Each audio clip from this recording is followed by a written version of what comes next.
want to know which planet was causing your suffering?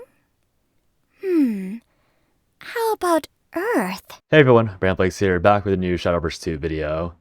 With the new set quickly approaching, it looks like Cygames has updated the card library to show all of the cards available in the set, so we have everything to cover. We have 76 cards, which means we're missing one neutral legendary, sadly, so no Bahamut for some reason. But with all that said, this video will be me going over every single craft and every single card, and I'll try and keep the analysis as short as possible, so I'll miss a lot of nuance probably, and I'll try to remember to give a rating to each card, but if I forget, then just go off vibes on what I think of the card from what I said. So I'll be trying to review all 76 again, and yeah, we'll just jump right into it because this video is probably going to be really long.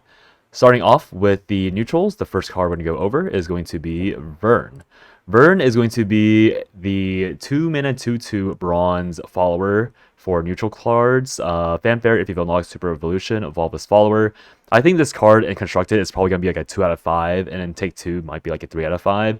And the reason why I'm rating him so low is mainly because while his value is decent for Skybound art gauge, he doesn't really come online at a time that's really relevant for what he does. So until you're at turn 6 or 7, depending on which, if you're going first or second, he is a 2-mana 2/2 with no other effect. And then when you're at turn 6 or 7, because of how many strong mid-range cards are printed this set, you're likely rather be playing those cards over combining a 5-mana or 4-mana card with Rune. And so if you're going to be opting between playing like a 2-mana card to get the same effect as a higher value 1 card, effect, then I think you're probably making a mistake in deck building. And I think in Take 2, that matters less because he is decent value for what he does at turn 6 and beyond, and you might top deck him and be okay with that. But in Constructed, where your deck building is a lot tighter, where your win condition is a lot tighter, I don't think he is nearly as good as the other Skybound art generators for the decks that would want to be playing Skybound art win conditions to begin with, because we've seen a lot of really powerful evolution effects that exist in the game now, and Rune is probably ironically the weakest, and while technically the most versatile of them, doesn't really do that much for his cost in my opinion. Going to the next card, we have Lyria, Sky Destined. Lyria is going to be a 2-mana 1/1 gold follower, neutral class, enhance at 8 mana, draw a follower that costs 7 or more, and recover 7 play points, and she comes with Barrier. So I'm going to say Lyria in Constructed might be a 3 out of 5, and then in Take 2, I think she's also a 4 out of 5. And the reason why I think she's better in Take 2 than, say, Rune is because she guarantees that you can play a really high value card in Take 2. The reason why I'm thinking she might not be as good in Constructed or in the usual ranked gameplay is because not every deck can play specific 7 or more cost minions, and she does technically limit you to playing a 7 cost minions when you play her on turn 8 or 9, and then obviously on turn 10 you can play an 8 cost minion, so it might be a bit more flexible. But the reason why I bring this up is because unless you're playing something like Dragon with Fenny, the odds, you can't even play this with Fenny because the cards in your deck are all going to be cheaper than 5 or 7 costs, so you can't even combo this with a Fenny Dragon. But with generic Ram Dragon, this is alright because with Ram Dragon, you'll have targets like Willness that you can play right on turn 8, and then obviously that'll be a really strong tempo swing because what ends up happening is that since you've ramped, you can play this 1/1 barrier minion, which isn't that great but is somewhat okay for tempo and will probably stay on board because of the fact that your opponent has to deal with the Willness that you paired it with, and obviously being able to forcibly draw your Willness, your like Garyu, let's say like your Azure Ifrit, if you're playing like Tempo Dragon, will be really, really important. And then obviously for stuff like mid-range Abyss, Lyria isn't nearly as good because I feel like mid-range Abyss is kind of cosplaying aggro. But if you're somehow playing like a slower version of Control Abyss or mid-range Abyss, this is a decent on-tempo curve card because you do have the ability to buff with Abyss. Like you have Castle Entwining to buff your cards, you have Ball, who's a new silver for Abyss, to buff your cards, so she has better value there. And obviously you can play for tempo to get more board pressure, and then you can play her later on to forcibly draw your stuff like Cerberus, your Fediel, your Gensetsu Yuzuki. Like, she is just a good card for those slower decks that can play her, but she's not good in aggro because she obviously doesn't provide enough of value. And even in combo decks, you might be playing real card draw that wants to have, or if you're playing combo decks, yeah, you might just get real card draw. So like for stuff like Rose Queen, for example, she might be good, but it really just depends on what type of deck she's been playing in. And for me, I think 3 out of 5 is a fair rating because that means that she can be played, but there are better options and she's not strong to be universally good, if that makes sense. The next card is going to be Uni Cosmic Legacy. I think Uni is like a 2.5 out of 5 for ranked slash constructed, and then maybe a 4 out of 5 for Take 2. And the reason why I'm rating her so high is mainly because of her aura effect. So Uni is a 3-3, 3 mana 3-3, silver neutral follower with aura, and at the end of your turn restore 1 HP to all allies. Now I think at first glance this is kind of mediocre, but the reason why I think Uni is really powerful as a 3-3 is because she has aura, and that means your opponent either has to have minions on board already, they have to have minions that come with rush, which is actually kind of rare in this game, or it has to be past turn 4 or 5 where they can evo in order to deal with her. Now obviously we already have cards like Manu for Haven that exist, and Haven, like Manu for Haven isn't that scary, for example. But the reason why the 3-3 breakpoint is really important is because Manu can be cleared by other 2-drops and a lot of 3-drops, but Uni can only be cleared by other 3-drops that specifically have 3 attack. And that list is way shorter than I think most people might expect. And I think you can actually specifically search for this. So if you just go and advanced search, you can see there's only 2 pages of these cards, and very few of these come with rush, and even fewer of these are meta. So for example, like out of like just the first page, basically only Octress is played out of this set of cards on here. Like Rose might be more played now that we're potentially being pushed into a mid-range meta, so maybe Sword has a decent shot at it, but Dogged One is not very popular for most decks, and you're playing Dogged One, who is a Stormwind con, in order to clear a 3-3.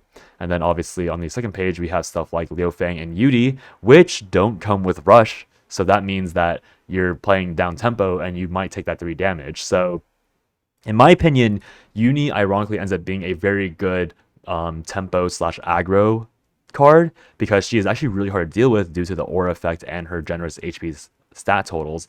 And even worse, for people that are trying to deal with her, because of her heal 1 damage at the end of turn, that means that these tempo decks can even play for mid-range and value because they can heal their minions, and obviously that matters less in constructed because people can draft board clear, but in Take 2, where you don't have that consistency, she can basically generate so much tempo and so much value because you get 1 bad trade because you don't draw the cards properly, and then that snowballs turn over turn because not only is Uni super hard to deal with, she makes cards that you might be planning on dealing with later even harder to deal with as well. So super interesting card, even heals your leader just for some extra value. And I think if a tempo deck or if mid-range is meta, Uni might just pop up and be more popular in order to fulfill that 3 mana slot curve, because a lot of crafts don't have that 3 mana slot properly curved out right now. The next card is going to be Gran Angita, a gold 4 mana 3-2 follower. Fanfare, select a mode to activate Skybound art, evolve the follower. The first mode is going to be deal 5 damage to 1 random enemy follower, and the second mode is going to be draw 2 followers. Now, I think the obvious conclusion to make for this card is that they're kind of a I think it's like a mode of this card, just because you can see similarities with something like Supplicant of Entwining with the deal damage to enemy follower, but obviously you don't get the Evo repeat effect and you don't have the heal option. And so whether or not this is a card that mode would actually play is kind of in question, and whether or not this is a card you actually play in Constructed or Take 2 would also be in question as well. So in Constructed, I would say Gran Angita is another 2.5 out of 5, playable in particular decks, but probably not your best option to begin with. But then in Take 2, I think Gran Angita is probably like a 4 out of 5 again, just because being able to force draw 2 cards while presenting a sorry, my throat's a little choppy because of my air quality in my room right now. But basically in Take 2, you have lower power plays usually, and so if you're in top deck scenarios, if you top deck Gran Angita later in the game, drawing 2 followers is obviously really powerful, and dealing 5 to a random enemy follower in Take 2 and having good value is a lot more likely because of lower minion quality overall, or just like janky minions being played overall in Take 2. But in Constructed, 4 mana, play a body, draw 2 isn't really that powerful of a turn 4 play, and even less powerful the later you go on. And obviously with Skybound art, you can evolve it and create a 4 mana 5/4, and you can deal 5 proactively. And at which point this ends up becoming like a power crept version of the neutral 2-drop that exists. But no one plays that neutral 2-drop, so I really would be surprised if this ends up being played at all, because like power creeping Hinocar and Jafnar is like really irrelevant in my opinion. So moving on, we're gonna have Catalina, Sky's Protector at 5 mana, 5/5 bronze. Fanfare, if you have Skybound art, activated, deal 5 damage to 2 random enemy followers, and then ward, and comes with the text that you cannot take more than 3 damage at a time. So mimicking their partner Vera. This is kind of a way worse version of Vera, because Vera, I mean, obviously Vera is way more expensive of a card being at 8 mana, but Vera doesn't require Skybound art to be effective. Obviously, Super Skybound art makes Vera way better, but we'll talk about that when we get to her, like 2 hours down the line. The fact that Catalina is a 5 mana 5/5 board with the same effect means that in take 2, she's once again probably like a 3.5, if not a 4. I think she might be a 4.5 just because she's a bronze card. And so I think on average, bronze cards are pretty weak for most decks. And she is a pretty good bronze card in take 2 because once again, you don't have removal options as often in take 2. But in constructed, where removal options are a bit more excessive, Catalina will absorb I think she's like a 1.5 or a 2 in constructed, by the way, but like in Wardhaven, she could set up Vera quite decently because they're forced to trade into Catalina. But outside of Wardhaven, I don't really know who would play Catalina because she is very limited in applications, just because you have to Skybound art her in order to get her board clear. And at that point, you'd rather have any other more powerful Skybound art effect that you might have in your craft and kit in general. The final neutral card is going to be the legendary that was revealed. The 6 mana 7/6 Sandalphon Primarch Successor activates in deck at the start of your deck. If allied followers have evolved at least 6 times this match, invoke this card. If you didn't know, like I did, invoke apparently pulls the card from your deck straight to your board, and that's important for the second part of the effect, where it says when this card is invoked, gain Crest Sandalphon Primarch Successor and return this card to hand. Fanfare, Super Skybound art, do this 5 times, deal 2 damage to random enemy. Now, Fanfare obviously means that you have to play this card, but the idea behind this is that if you're on like turn 10, you're probably gonna, because of the extreme glut in auto evo effects that we have in the game now, the odds are that you can probably get Sandalphon invoked by like turn 8 or 9. And then by that time, you will be able to start building up the Super Skybound art to play on turn 12 or 13. And that's really important for mid-range decks, because mid-range decks are going to be the decks that usually play around these auto-evolve effects. And mid-range decks classically will lack hard win cons.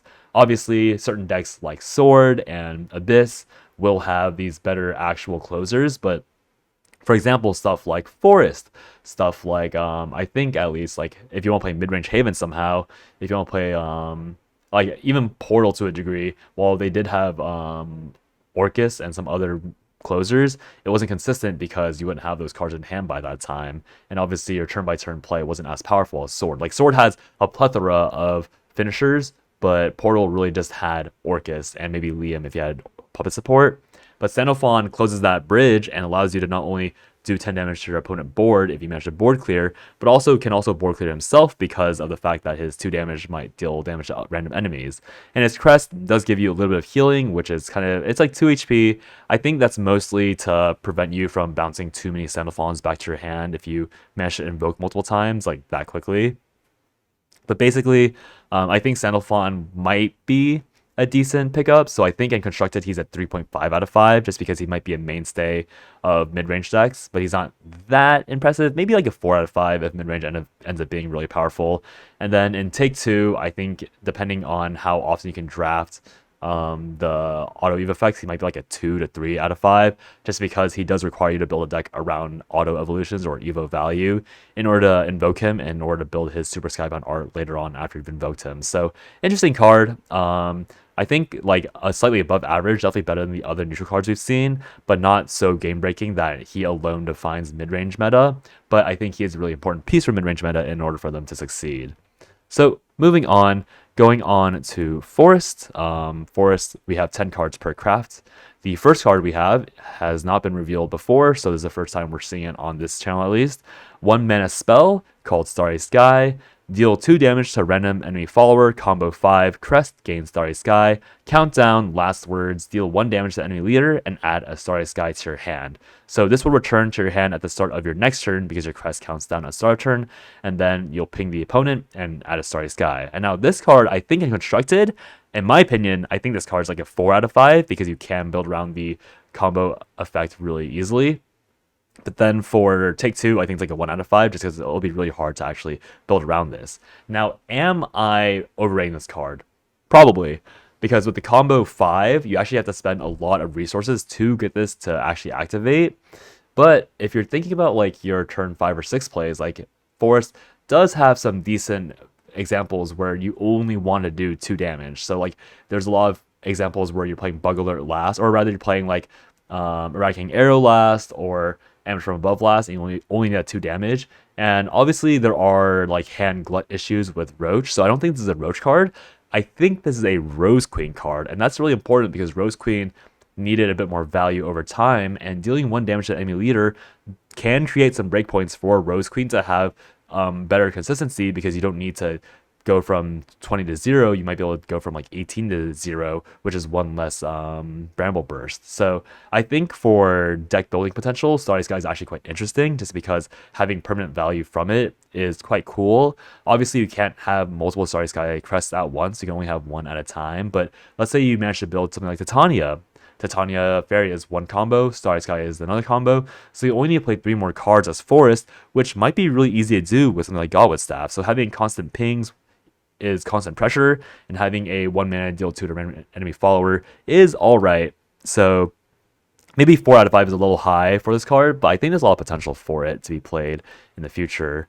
The next card is going to be Chloe, What a Gal. Let me open all these really quickly. Chloe, oopsies, I don't want to do that. Chloe, What a Gal is going to be a 2-mana 2/2 silver forest follower, enhance 8, select a follower in your hand and summon it, return this card to your hand. Now, the real question is, does select a follower in your hand mean that the card is played? I think it means that you actually generate an extra copy, which means that Chloe, What a Gal is somewhat decent for Azudia, because obviously you can play Chloe and then cheat out Azudia afterwards. So if you want to check out Azudia's main effect is when you play him. And now obviously the board clear effect of Azudia is ironically probably the more important aspect of Azudia, because you need that 6 damage clear. But in some examples you might not need the double effect from Azudia, so you might only have 1 minion on the enemy board, and so you can guarantee that you have the second Azudia in time for the actual combo. And so it's an interesting card. Once again, I think Chloe, What a Gal, I think if I'm saying that the previous spell was a 4 out of 5, I think Chloe might be like a 3.5 or 4 out of 5 for Constructed. And then for Arena, if you can draft around her, I think she's also 4 out of 5 because she just generates incredible value. Because what happens is that you can actually flip her over and over again, because Enhance 8 obviously means that she bounces back to your hand. And so that means you can loop the selected follower over and over again, which is very interesting, assuming that's how it works, because it doesn't say summon the minion, like play the minion from your hand. It says summon it. And I think to be frank, if what she does is if she brings a card out of your hand, then she's like probably like a 1 out of 5, because at that point, why would you play her? But assuming it's a copy, that's really, really intense.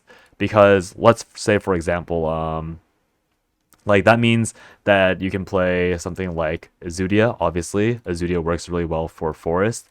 Beyond Azudia for Forest, you could play stuff like, is it just Azudia actually? I guess you could play something like Selwyn, and then Selwyn, you can play Selwyn as like a 4 damage value card over and over and over again. I didn't realize there were so few cards that were good for Forest at later mana points, but obviously Odin exists. If you don't want to banish something and still get Odin value, you can play Odin as well. And I think maybe set 5 will have much better applications for her. But basically the idea is that you're cheating out, like she's basically a looping spell, and so that allows you to play cards over and over again in order to get their base value over and over again. But obviously now that I'm looking at it, there are very few cards in Forest that would appreciate that effect. And maybe I'm just not analyzing the other cards properly, because I think Ko and Yo with Strike, so you could Evo Ko and Yo, I guess, but we'll see. there's a lot of, oh, you can't even see the screen, my bad.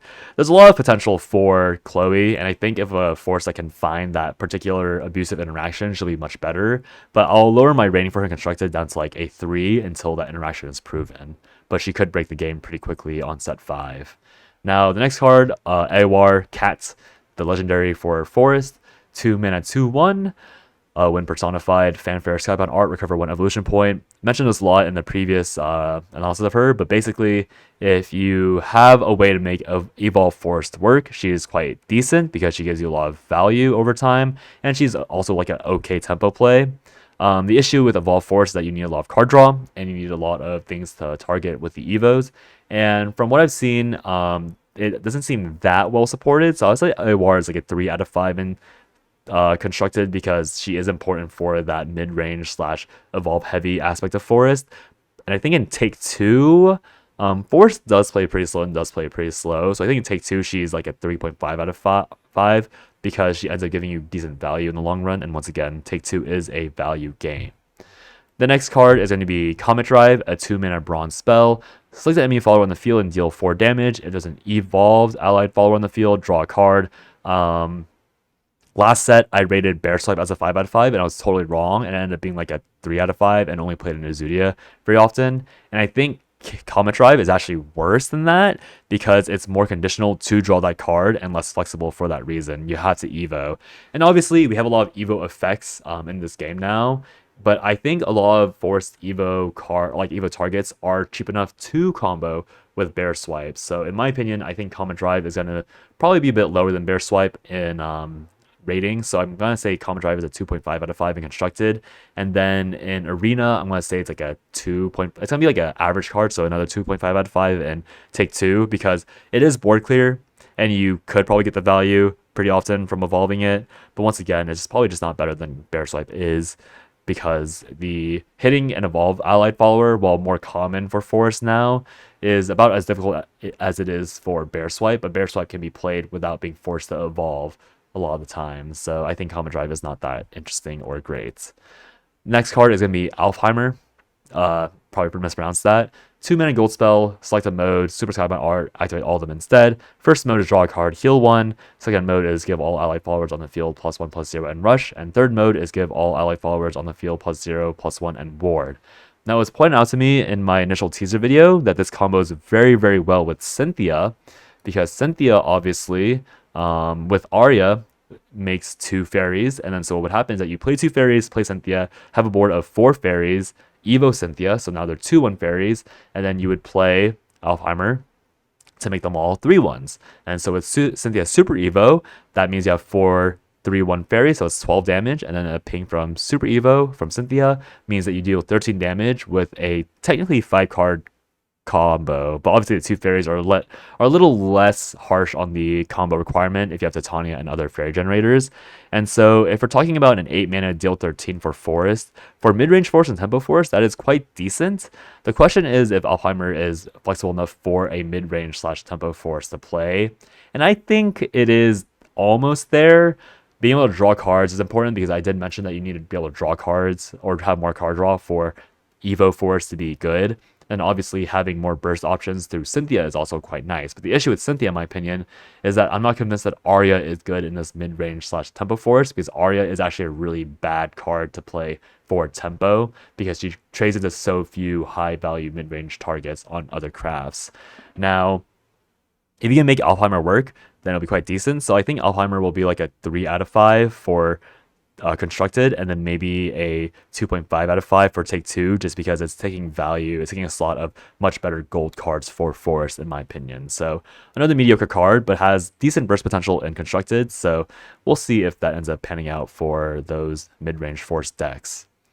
And then the next card is going to be Manamel, Super Cutest, 4-mana bronze card, 2/1. At the end of your turn, evolve this follower. When this follower evolves, deal 1 to all enemy followers. So this is a pretty okay auto evo target, but the issue with Manamel is that you have to manually evo her if you need to trade, and this is ironically a pretty good target for Chloe. But the issue is that if you're playing this with Chloe, you're spending 8 mana to play a 4 mana card that has a pretty mediocre effect. And obviously evolving the follower is good, or would have been good if the clause wasn't at end of turn. So I think in constructed, Mana Mel might be like a 2 out of 5, but in Take 2, maybe like a 2.5 out of 5. I think the fact that it evolves at the end of turn is not nearly good enough, especially when you're playing her at 4 mana. And the issue with Forest is that you don't have many other strong AoE effects to pair this with. Obviously, we have Glade, but playing Glade and Mana Mel is a 9 mana combo, and Glade isn't really an AoE, he's more of a pseudo AoE. And if you want to, if there's like, let's say that there's like 5 3 HP minions on board, Glade plus Mana Mel can't clear all of that because of how Glade works. Glade himself would clear 3 of them, and then you clear 1 more by swinging Glade, but then Mana Mel would just deal 1 damage to the last minion. So we can see just off the bat there that like it's not as efficient as it might seem. And Force didn't really get more minion cheating effects besides Chloe, so maybe there's a world where like there's a bunch of 1 mana minions that exist a lot of the time, but I really doubt that's gonna be the case. So I think Mana Mel is like probably the most mediocre card so far for Forest somehow. The next card is gonna be Kupiton, Iridescent Archer, 4 mana 3/2. Fanfare, Super Skybound Art, evolve as follower and deal 3 damage to the enemy leader. And then the secondary effect is that when she evolves, do this 7 times, deal 1 damage to random enemy follower. So obviously the idea with Kupiton is that you'll combine her with the later seen legendary Yule and Societ, and then that'll give you a lot of board clear for free. And then when you get the Super Skybound Art, which should be not too difficult for Forest to get because of all the excessive Evo effects, you'll deal a lot of pings over time, and that should bring your opponent down to range for something like Sandalphon, who will probably be played because of how excessive the Evos are for Forest. Now, I think in constructed, Kupiton is going to be like a 3.5 out of 5, just because she will be played, like she'll be a mainstay in these auto-evolve / mid-range Forest decks. But the issue is that she's not game-breaking enough, or she's not strong enough to actually define that deck and make it super powerful and really like meta-defining. So she's alright. I'm not convinced that Evolve Force will be a thing because of her alone, but if it is, she will be played in all those decks. And then in Take 2, if you draft Yule and Society, if you draft these other Evolve cards, I think she might be like a 3 out of 5. I think you'd rather just see Glade, in my opinion, if you see a gold Forest card. And I think Glade, for example, would be like a 4.5 out of 5 in Take 2. So she's just like 1 tier notably below Glade for that same example. The next card is going to be Anthuria, Toe Tapping Torch. 5 mana 5/4, Fanfare, give all allied followers on the field barrier. Yeah, I don't think this card is that great. For example, we have a card in Sword already. Now, obviously, this card is more expensive, so it sees way less play, and Sword has way better minions. But Ernesta wasn't being played at all for Sword, and Ernesta is arguably a better tempo card because it assumes that you have a board. And Ernesta, once again, 6 mana compared to 5, so Anthuria can be played with more combos. But like, why do I care about giving my allied followers barrier, for example? To me, at least. So like, for example, we have Amelia, once again, a sword follower, but Amelia is theoretically a 3 mana super evo, give all things barrier, and also tutor your own followers so you have barrier targets. And Amelia isn't even that played for the barrier, like she's only played for 1 combo. So Anthuria, if you manage to keep a board from the previous 4 turns, then she will end the game. And so I guess the idea is that so in Take 2, I think she's like a 2.5 out of 5, but I think in Constructed, she's more like a 2 out of 5. Probably competing with the other bronze card that I already forgot the name of because she was so unimpressive. But the issue is that Anthuria can just win you a game, and the other card probably won't win you a game because Anthuria will cement your cards on the field a lot more easily and will require multiple hits from your opponent in order to clear them. And obviously there's stuff like Unholy Vessel that can go right past that. But I guess the idea is that in Take 2, if you play Tempo, which is highly advised in Take 2, you'll just get insane value and it'll be really good. But in Constructed, the odds that you maintain a force like that as Force is probably pretty low. But once again, if it is a mid-range meta, she will have value as an on-curve play, but then you're relying on drawing her on-curve, and her value, if you have empty board, is really, really terrible. So I don't think she'll be really that popular in that aspect. And then we're going to go to the second new Force Legendary, going to be Yule and Society. name I can't pronounce. Dancing Duo, 5 mana 4/3 with a fanfare. Do this 2 times, deal 4 to a random enemy follower. And then when you Super Evo her, she gains a Crest. And the Crest has a countdown of 4. Once on each of your turns, when you play a follower, evolve it. Now, this is a pretty, I think in constructed, this is a 4 out of 5, just because, once again, she's not strong enough to really make Evo Forest broken, but she is guaranteed to be played in Evolve Forest. And then I think in Construct or in Take 2, I think she's actually also a 4 out of 5 or even a 4.5 out of 5, just because that value from being able to play an Evolved follower turn after turn for 3 turns straight is super powerful. And then obviously this isn't even including the fact that you can actually double dip or immediately gain value off of her Crest if you play cheap minions. So Forest does have a smattering of cheap minions that you can just immediately play with her, because on going second, you can only play a 1 mana card unless you want a coin. Going first, you can play a 2 mana card. So the obvious examples are like May, Good Fairy, or a generic fairy for the Evo value. And then 2 mana, technically, you can play Fairy Fencer as a 1 mana card as well because you Super Evo, and then Fairy Fencer drops down to a 1 mana if you Super Evo a card, so you can play that.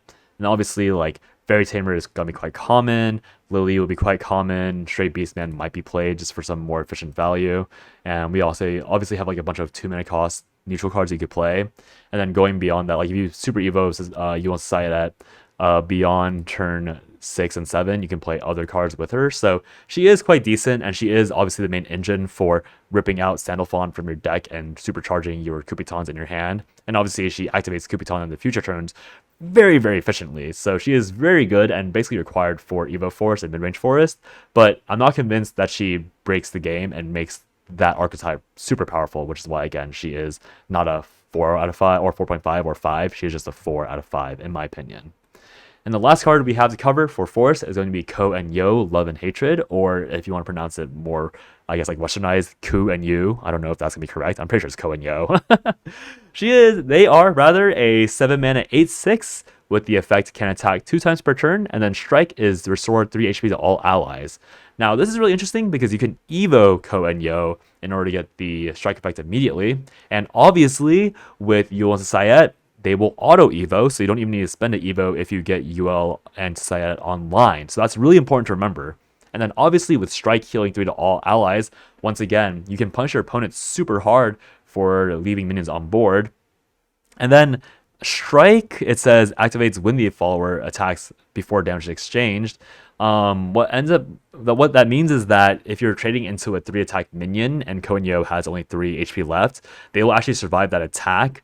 But that means that the other way around, like if you're trading into like a 5 attack minion, but Ko and Yo was at 3 HP or was at full HP, they will be stuck at 1 HP afterwards because they heal before the fact, not after the battle. So a bit of an interesting scenario where like Evoing is decent because you can trade into 1 minion and then Evo, and then because they're evolved, they have more HP, and then they might heal to be able to trade into the other minion. But the fact of the matter is that they might not survive really large trades because they don't have the HP total for that. But I think in Constructed, this will be another like 3 or 3.5 out of 5 because I think this will be played. Like you're playing Yuan Sayat. It's a lot of healing for Forest, which Forest desperately needed, and it's really strong board clear, and it's a really powerful tempo play. And it's also, the only downside it has is completely negated by playing Yul and Sayat beforehand. And if you're curving out as Forest, you will have that curve properly because you'll Super Evo 1 turn, and then you play Ko and Yo auto Evo, and then you can save your Evo points while still having really strong tempo. And obviously if it lives, your opponent has to deal with it, because if it lives, it'll just one-shot your opponent because it'll be a 10 attack minion. And Take 2, I think this will be like a 4 out of 5 because a bronze card, high value, high tempo, really, really strong. If your opponent can't deal with it, you simply win. And in Arena or in Take 2, healing is also really important because of how tempo works, and healing 6 for that is really good in my opinion. And bronze is just a really strong rarity for this to be at. Going into Sword, we can finally talk about all these Sword cards. Click all of these up. Boop, boop, boop, boop, boop. For Sword, the first card we have is going to be Randall Feet Fighter. Feet? 2 mana 3/2 enhance, give this follower Storm. I think in Constructed this is like a 2.5 out of 5, and in Take 2 I'm gonna say this is like a 4 out of 5. The reason why I'm underrating Randall heavily is because you're spending 3 mana to give this follower Storm and you're dealing 3 damage. that is not impressive for Sword. Like, Sword has so many better options at that mana point.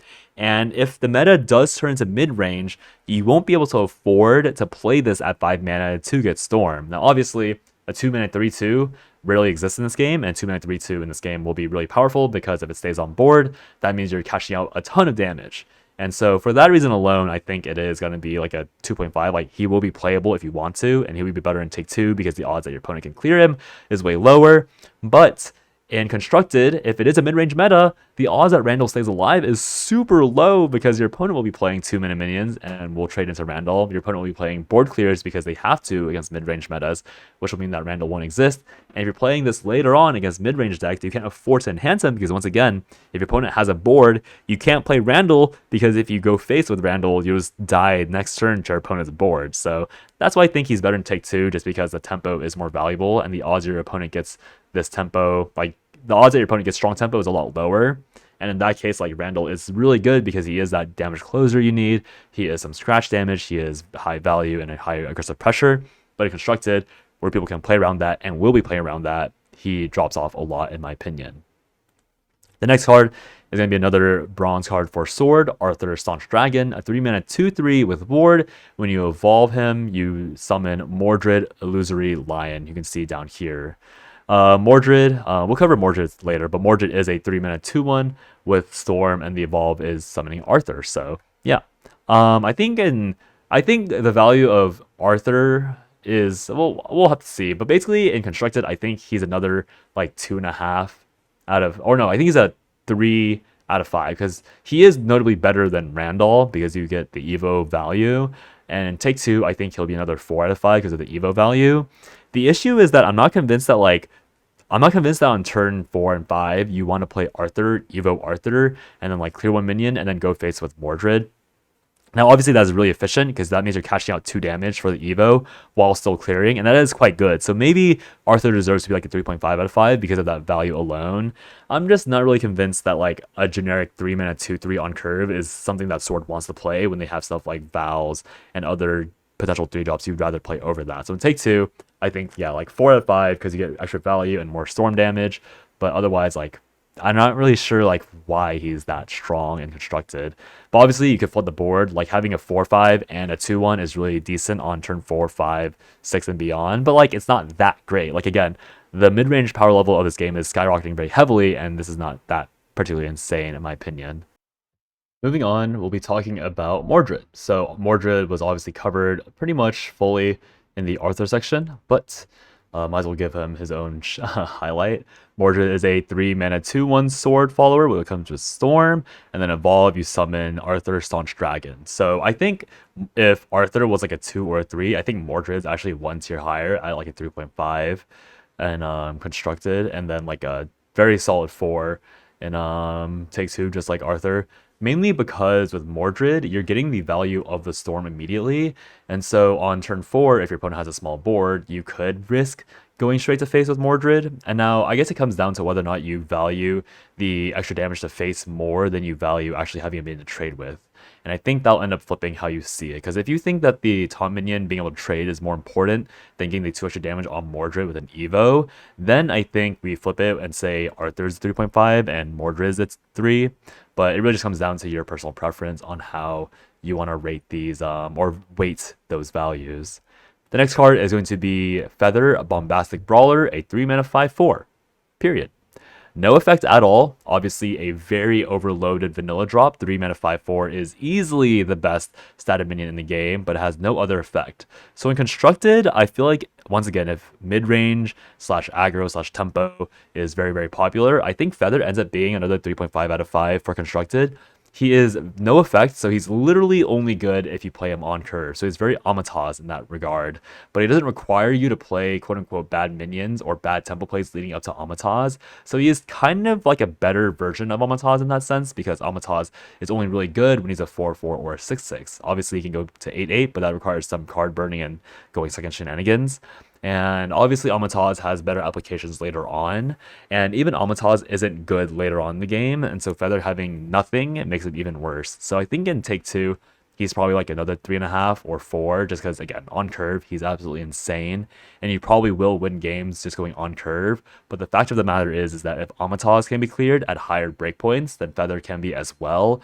So meta decks won't have as big of a problem clearing Feather as you might expect. But again, the issue or the difference between Amataz and Feather is that Feather is consistently playable at 3 mana, whereas Amataz required setup.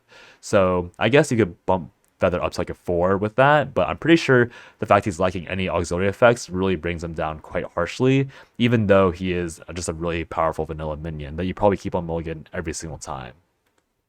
The next card is going to be Fiorito, a Muscles in Bloom, a Silver Swordcraft follower, 4 mana 2/6 with Ambush and Bane. I think this card's like a 2 in Constructed and maybe like a 2.5 in Take 2. She is barely playable. Obviously, she's meant to be like I assassinate your next high value minion on next turn, and she is quite tanky, so she will be quite good for that.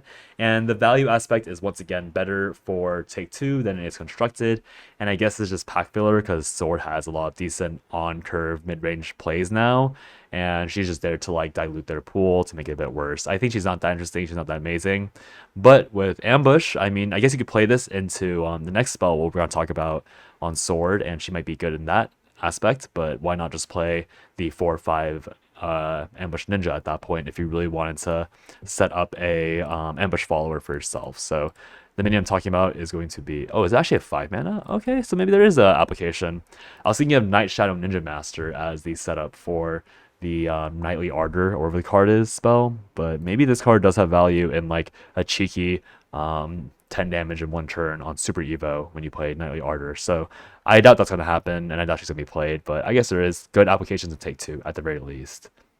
Zeta Mbeya is going to be your legendary minion for Sword, a 4 mana 3/2, fanfare, summon a Zeta Mbeya, Crimson and Blue, and enhance 6, give the summon Bane and this follower Storm, and it comes with Rush.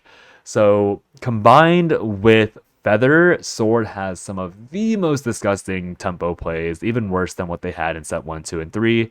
Being able to play a 1-drop into 2-drop into Feather on 5/4 into Zeta Mbeya, which is a 6/4, is going to be absolutely insane, not even countering the fact that at 6 enhance, Zeta Mbeya will come with Storm and becomes a mini Odin effect. So if you want to Evo her on 6, if you're going first, you deal 5 damage and you can clear a ward as long as it's not Wilbert. And then obviously on 7 and beyond, it's going to be 6 damage with a ban effect. So if you don't draw Odin, but you draw Zeta Mbeya, you will get most of the value of Odin and maybe even like a quick blader that you might have drawn. So super efficient card, extremely scary on tempo, extremely scary later on. And I think with the Benison nerf, which I didn't cover, but Benison was increased to 10 mana, or my bad, 4 mana for 10 HP. These mid-range decks and these more like slow slaps over time will be a lot more useful, but obviously Gillenlease still exists, and Gillenlease will probably counter Zambea quite handily. But just for a generic card, they are quite powerful, this work couple. This next card is going to be Seophon, Leader of the Eternals, another 4 mana Sword legendary, 4 mana 4/3, fanfare, Skybound art, evolve all unevolved allied followers on the field, and then super Skybound art, super evolve them instead. This, I think, is meant to be Sword's fuel for Sandalphon, because obviously Seophon, I guess this also involves himself, by the way. This is kind of just like a worse version of Nahon, because Nahon doesn't require you to Skybound art him, and Nahon's the 6 mana Abyss follower, so I'm kind of surprised that Seophon is just not that impressive. But in Constructed, I'll say, oh right, by the way, I completely forgot to mention it for Zeta and Bea, but Zeta and Beta are probably like a 4 out of 5 in Constructed and Take 2, just because I feel like they're going to be an auto slot in every deck, but they're not strong enough to like really force Sword into tier 1. There's like a very safe card to play, in my opinion, for now. So yeah, Seophon in Constructed will probably be like a 2.5 out of 5, and in Take 2, probably like a 2.5 out of 5 as well, just because Sword doesn't seem like they have many auto evo effects that really spam evolves. There are a few cards that just like have good, like obviously we'll cover Golden Knight in a second, and that is auto evolve, but they don't have like the mass wave of auto evolve followers that Forest and Abyss will have, and therefore like Seophon being like a really bad, like a really awful top deck really screws you, because he also has to be comboed with minions, and Sword doesn't have token generators in order to combo his minions. Like Sword does have token generators, like they do have like Luminous Lance Trooper to generate the like extra copies when they're played. But what I'm talking about is they don't have tokens that are generated from like free cards that you can hold on to. So like they don't have fairies, for example. They don't have skeletons. So Sword's ability to mass Evo and super generate Skybound art is really limited, and that's why I think Sailphon is not good. Maybe even a 2 out of 5 in constructed, if even. Kind of a mediocre legendary. Here's Knightly Ardor. The 5-mana gold spell for sword, select the mode to activate, give the leftmost allied sword follower on the field can attack 2 times per turn, and give all swordcraft followers on the field +1/+1 barrier, or recover 2 play points and 1 evo point, or restore 6 HP to your leader. Now, this is a very versatile card, but I've seen some sword players express their distaste for it because it doesn't come with board clear, which would be kind of insane if it came with board clear, to be fair. Otherwise, it is kind of a burst card. You can combo this with Kagemitsu shenanigans to one-shot people with Kagemitsu, Super Evolve, Knightly Ardor, and Boots. That does end up being 10 damage overall with Boots and like some other support. If you have all the cards, like 2 Boots, I think is how much you need. And then obviously give all allied swordcraft followers on the field +1/+1, and barrier is going to be a really useful take 2 application. And again, if it is mid-range and you do maintain a board, it will be backbreaking, and you can just swing a lot of value and damage from that as well. And then recovering 2 play points and 1 evo point is technically good for the long run because it's a 3-mana recover play point. We saw earlier that Ewar was a 2-mana recover 1 play point, but I think by the time you want to play Knightly Ardor, the force player will also have like the Super Sky or the Skybound not required for Ewar to be usable. So it's a question of whether or not you value that extra play points faster, I guess. And then the last option being restore 6 HP to your leader is just a really strong defensive option because sometimes you do just need to heal at your opponent's range because they're trying to board lock you. And then that will give you a winning play because if you're board locked, you can't play more minions, but you just need that extra turn to live. And healing 6 in that scenario can be good because you'll be playing mid-range and you will need to occasionally run to that scenario. So yeah, in constructed, I'm going to say it's like a 3.5 out of 5 because it does enable some silly shenanigans, but it's not super powerful to the point where you want to play 3 copies. And take 2, I also say like a 3 out of 5 just because, maybe like 3.5 out of 5 because you can't really play around the fact you're going to get storm minions with Knightly Ardor. And while the second option and third option are really powerful, like all the bottom 3 options are really powerful, it's not really that crazy for a gold card. Like there are a lot better swordcraft gold cards to rather play in take 2, at least in my opinion. Moving forward, we have Alglovale, Lord of Frost, a 6-mana 5/3 minion. Fanfare, deal 3 to all enemy followers with Intimidate. In Constructed, I think this will be like a 2 out of 5, and then in Take 2, I think this will be like a 4 out of 5. Fanfare, AoE. Sword kind of did need AoE, but I don't think this is enough. And it also comes with Intimidate, which is kind of not that impressive because most crafts already have anti-intimidate tools already, and that's the reason why like Storm Dragon, for example, is tier 2.5 or tier 2 compared to as opposed to being like tier 1. And Storm Dragons will be scarier with their intimidate minions. So Alglovale being a non-rush, non-storm, generic 5/3 deal 3 is really not impressive. And we have seen these type of cards being played or like being printed. Like we have plenty of deal 3 enemy or deal 3 enemy board on 6 mana with no other effects or with some other effects from set 3, and none of them are played. So I really doubt Alglovale will be played at all. So maybe it's even a 1.5 because we saw proof that these cards are not good. And then the next card is going to be Golden Knight, True King's Blade. 7 mana, 6/6 gold follower. Fanfare, select a mode to activate. 1 is Super Evo, the follower. 2 is deal 4 to all enemy followers. 3 is deal or heal 4 to your leader. And then 9, or at enhance 9, you activate them all instead. I think this card, considering we're entering your mid-range aspect, is probably like a 3.5 out of 5. And then in Take 2, I think it's like a 5 out of 5.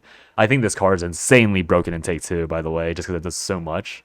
I think you always draft this in Take 2 for a gold card. But in Constructed, again, with the focus on Super Evo or on Skybound art gauges, I think this card will be important if you plan on playing stuff like Sandalphon as Sword. But with Sword, you already have things like, you have stuff like Albert, and this card is technically like an Albert side grade when it comes to clearing board, because obviously sometimes Sword would feel pressure to play Albert in order to clear boards, and Golden Knight allows you to hold that Albert while dealing 1 damage and then use your Albert a turn afterwards. So Golden Knight is super interesting in that regard, but the issue with Golden Knight, in my opinion, is that they're really expensive, and I'm not sure if it's enough of a tempo swing on turn 9 for it to be warranted, but I think if you're playing mid-range, I think Golden Knight will be a mainstay. So that's why they'll be at 3.5, but once again, Constructed, there are a lot of like combo decks, there are a lot of like higher value decks that float around and can just make Golden Knight not as impressive as they could be. But in Take 2, that control is not possible. They will be really powerful. So that'll be all the sword followers. We can now move on to Rune. Rune, obviously, every craft has 10 cards. I think people were not as impressed with Rune as they were with the other crafts. Let me just make sure I open everything in one go. So, first card for Rune is going to be Suffermare, the Wandering Tutor. 1 mana, 1/1. At the end of your turn, spell boosts your hand X times. X is this follower's attack. And then when you evo them, they cannot attack followers or leaders. Now, I have no idea why that evolve is on this unit. But I think it's a decent 1 mana card because you get a spell boost immediately. And I think Games is really pushing you to play pure spell boost. And Suffermare is probably a good start to that because now you have a turn 1 play that lets you play in the tempo, lets you clear some minions, and also gives you spell boost. And since it's a turn 1 play, the odds that you can get 2 spell boosts off this minion is quite decent, which means that the, funny Wami, Blaze Destroyer, Super Evil 1 Wami to give everything super or barrier is a lot more likely because you have Suffermare to boost everything multiple times. So obviously the Evo is a really weird downside, and I guess they just don't want Rune having that value over time, but yeah, I don't know. I think in Constructed, it's a 3 out of 5 because it does make spell boost, like pure spell boost, somewhat better. And then in Take 2, I think it's actually like a 2 out of 5 because the value is super low. And unfortunately, Rune in Take 2 does have a lot of win con issues and not early game minion issues, and Suffermare doesn't really help you in winning because you can't tune your deck for specifically those spell boost options consistently because it's Take 2 in a draft mode. Now, the second card is going to be Alchemic Flare. 2 mana gold spell, select an enemy follower on the field and deal 4 damage. Gain an Earth Sigil. Skybound art, deal 2 damage to the enemy leader. I think Constructed, this is like a 2.5 out of 5 in Constructed, and then in Take 2, it's like a 2 out of 5. Once again, in Take 2, I think, at least in Take 2, Rune has a lot of board clear options already, so having another one for Earth Sigil is not as great. And I know people were arguing that having a 2 mana get Earth Sigil and deal 4 is valuable, but I do genuinely think that having a follower is more impressive because obviously Melvy exists. Melvy gives you a Dirt Sigil, which is technically an extra mana, but it is card draw and cycle. You have Penelope. Like, basically, the way I look at this card is that I compare it to the other Rune Craft 2 drops, and I'm not really sure what I get. Maybe, okay, to be fair, I'll take this back. Alchemic Flare in a world where there are a lot of feathers running around will be guaranteed to be played. But that is more of like a I don't want to lose immediately card, and you have to draw Alchemic Flare on curve. And that also assumes you don't already have another answer like a Stormy Blast in hand or other 2-drops to be played into something like Feather to begin with. So when I look at these 2-drops that exist for Rune, like I feel like a Princess Astrologer having some like card cycle is already kind of better because it comes with the auxiliary effect of the Earthlight Sigil. You have Melvy, that's also quite decent. Penelope isn't even played and gives way more Earthlight Sigils. Like there are already Earthlight cards that feel better to me. Illusory Conjuration is probably the closest comparison, but obviously makes your card more expensive, which is bad. So I guess if you're willing to play Illusory Conjuration in Rune, then Alchemic Flare is a worthwhile side grade to it, but it's not that impressive to me, and I don't think you're going to be running to play this even in Earthright, because you'd rather play your 2 mana drops for tempo as Earthright in order to get the ball rolling on base damage and board pressure. But that's my take. Maybe Alchemic Flare is like the sauce that you need for Earthright to win, because it does come with burn at Skybound art, which is okay. The next card is going to be Philosophia, Cryptic Sophist. It's going to be a 3 mana 1/4 fanfare, draw a spell. I think this card in Constructed will be like a 1.5 out of 5 because it doesn't really do anything and is not a good body, doesn't do anything else besides drawing a spell. In Take 2, depending on what spells you have, I think this might be like a 2.5 out of 5. So she will be barely playable, but her very poor stat value means that you won't be able to trade into many cards that you need to trade into because there's so many 2 HP and 3 HP minions, and Philosophia not only doesn't come with wards, so they're forced to trade into it, but also can't trade up very often because of how few 1 HP minions there are. So even though the fanfare and draw spell is a decent tutor, the stat weight is just not good enough in my opinion. So not a great card for Rune. Elmot, Remembrance of Flame, is going to be your 3 mana 2/1. Fanfare, select the enemy follower on the field, remove all abilities from it, and deal 3 damage. Super Evolve, you gain the Crest Elmot, Remembrance of Flame, and the Crest is at the start of your turn, deal 1 to the enemy leader. This card in Constructed, I think, is going to be a 3.5 out of 5, and then in Take 2, I think it'll be like a 3, or it'll also be a 3.5 out of 5. This card is a good response card, but obviously Elmont can't solo clear Feather. And I get the feeling that solo clearing something like Feather will kind of be like the threshold for a minion, like an early minion being a 4 out of 5 in my opinion for constructed just for that response. But Elmont can clear almost every other 3 mana or below card besides Galleon, who ironically benefits from that, and we'll talk about that when we get to Haven way later down the line. And basically, I think Elmont's gonna be really nice for Rune just because it is a body. It is obviously a side grade to something like Edelweiss, but I think the difference between Edelweiss and Elmont is that Edelweiss is a turn slower and requires some Earthright, and so Edelweiss requires you to play the Dirt package, and if you're trying to play something like pure Spell Boost Rune, you don't want that Dirt package to clutter up your potential draws. So having Elmont being a faster and also more consistent way of getting early enemy minions off the board is really nice because obviously while you don't get the rush and you don't get the evolve effect from Edelweiss, you still get the body, and sometimes you can clear one, like let's say you're playing against Portal for example. If they're forced to play like a 2-drop, like let's just say that they play Puppeteer and then you play, let's say they play Coin Puppeteer into Yudi, right? And you're going first, so you play the like a generic 2-drop, and then they trade their puppets into 2-drop, and then you play Elmont to kill Yudi. That's already a faster, like you're already saving a lot of HP from that, because if you were playing Edelweiss, you wouldn't be able to clear that Yudi.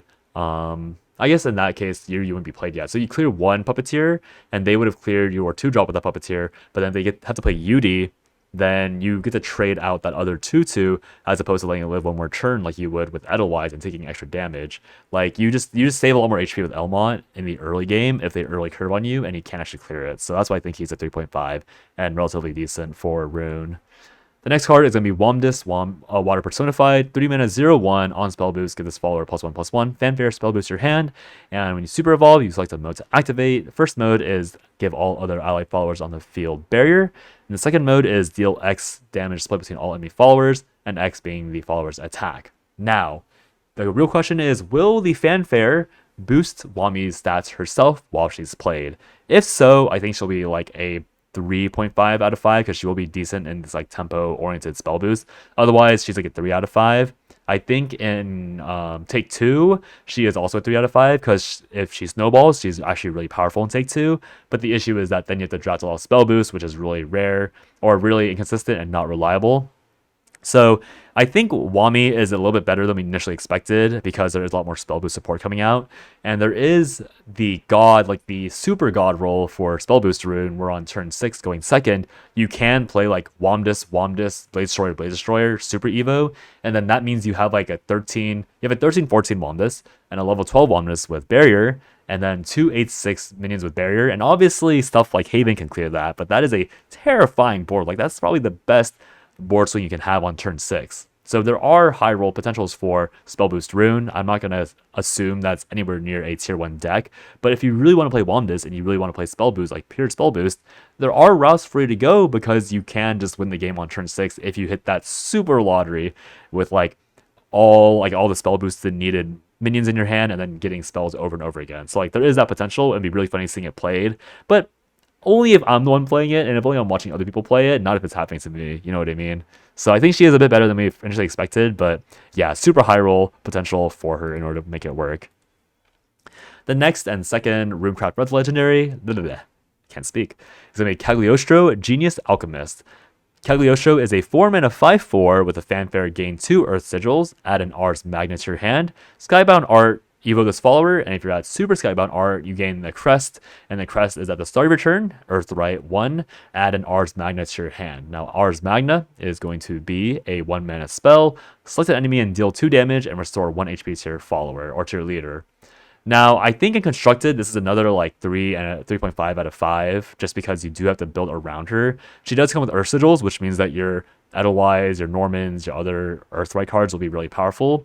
But I'm not convinced that Cagliostro single-handedly makes Dirt Rune really powerful. I guess in that case, like I should say she's a 4 out of 5 Constructed, because she can make Dirt Rune. Like she gives Dirt Rune another win condition, albeit a very slow win condition, and she does give you like actual board clears. So she's alright. She's not game-breaking, but she's probably decent value for Dirt and Hybrid Rune, but I don't think she's being played in like Decline Rune, for example. And then her Crest is decent, but having to get to Super Skybound art for her Crest, like if mid-range is popular, we're now seeing a lot of support for mid-range Rune to actually pop off. And in that scenario, Cagliostro is actually quite good because she gives you a long-term win con for mid-range Rune. But if mid-range Rune isn't popular, then I think Cagliostro loses a lot of value. So in Take 2, I think Cagliostro will be also a 4 out of 5, just because in Take 2, the odds that you get to Skybound art or Super Skybound art is a bit higher, and because Ars Magna is technically a net neutral gain if you click that sigil once a turn, the Earthbite sigil once a turn, like you can't keep that permanently. So in Take 2, you could just win eventually through Cagliostro and some smattering of value cards across the long game. So I guess in that case, like it's like 4.5 in Take 2, but we'll have to see how often you can actually draft Dirt support in Take 2. The next card is going to be the 4-mana spell Unleashed. Select one mode to activate, draw a card. The first one is draw a card, deal 4 damage to random enemy follower. The second option is draw 2 cards, deal 4 damage to 2 random enemy followers, and deal 2 damage to your leader. I think this card is like a 2.5 out of 5 for Rune, and then and constructed, and then maybe like a 3 out of 5 in Take 2. Obviously, taking damage is not very welcome as any craft, but Rune does have a good amount of healing. So the idea is that you can cycle faster. Like in Take 2 is a lot better because you need that cycle because you don't often draft cards that well. And it's obviously board clear, and taking damage in Take 2 is a little less scary because people can't super cater the deck into burst damage. Obviously, it's still scary because people will draft like storm cards to Take 2, but it's a lot more common in constructed, for example. And so I don't think you'll be playing this card that often because Rune does kind of have a lot of draw options already, but having that board clear, having that draw option, like it's a very versatile card essentially. And I think in a lot of other crafts with weaker card draw, it would be a lot more powerful, but because Rune specifically already has good responses, already has decent draw, and does value its HP total when constructed, it drops down a good amount for that alone. Going into the next minion, we have Muriel and Rosette, the Penittent Duo. It's going to be a 5-mana 3/3 Fanfare, summon a Muriel and Rosette Penittent Duo. And then Earthright 2, you evolve both of them. So it's basically like a version of Edelweiss, like a version 2 Edelweiss essentially, because instead of dealing 4 to random enemy minion for 2 Earthright, you're getting 2 5/5s for 1 more mana point, and that is arguably a lot better. So if you're playing Dirt Rune, Muriel and Rosette will really reward you for building up your rune stacks early, which maybe increases the value of that one Dirt card that Alchemic Flare that I brushed off. But I think in Constructed, if mid-range becomes more popular, if Dirt Rune becomes more popular, I think this will be like a 4 out of 5, just because it's going to be really, like with Cagliostro as well, like you play Cagliostro into Muriel and Rosette, and that'll be a really powerful tempo play. Obviously, it is quite easily cleared by a lot of AoEs, but I think you can't really be mad about getting a mini version of R&V as Rune like 2 turns early. So I think it's a 4 out of 5, and both Take 2.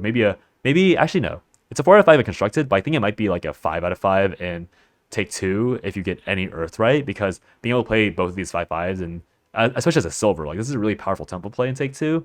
And if your opponent isn't lucky enough to draft responses, then you might just outright win with these massive bodies. Like 5 mana 10/10 that's active is actually just straight up better than what Abyss has on the same mana point.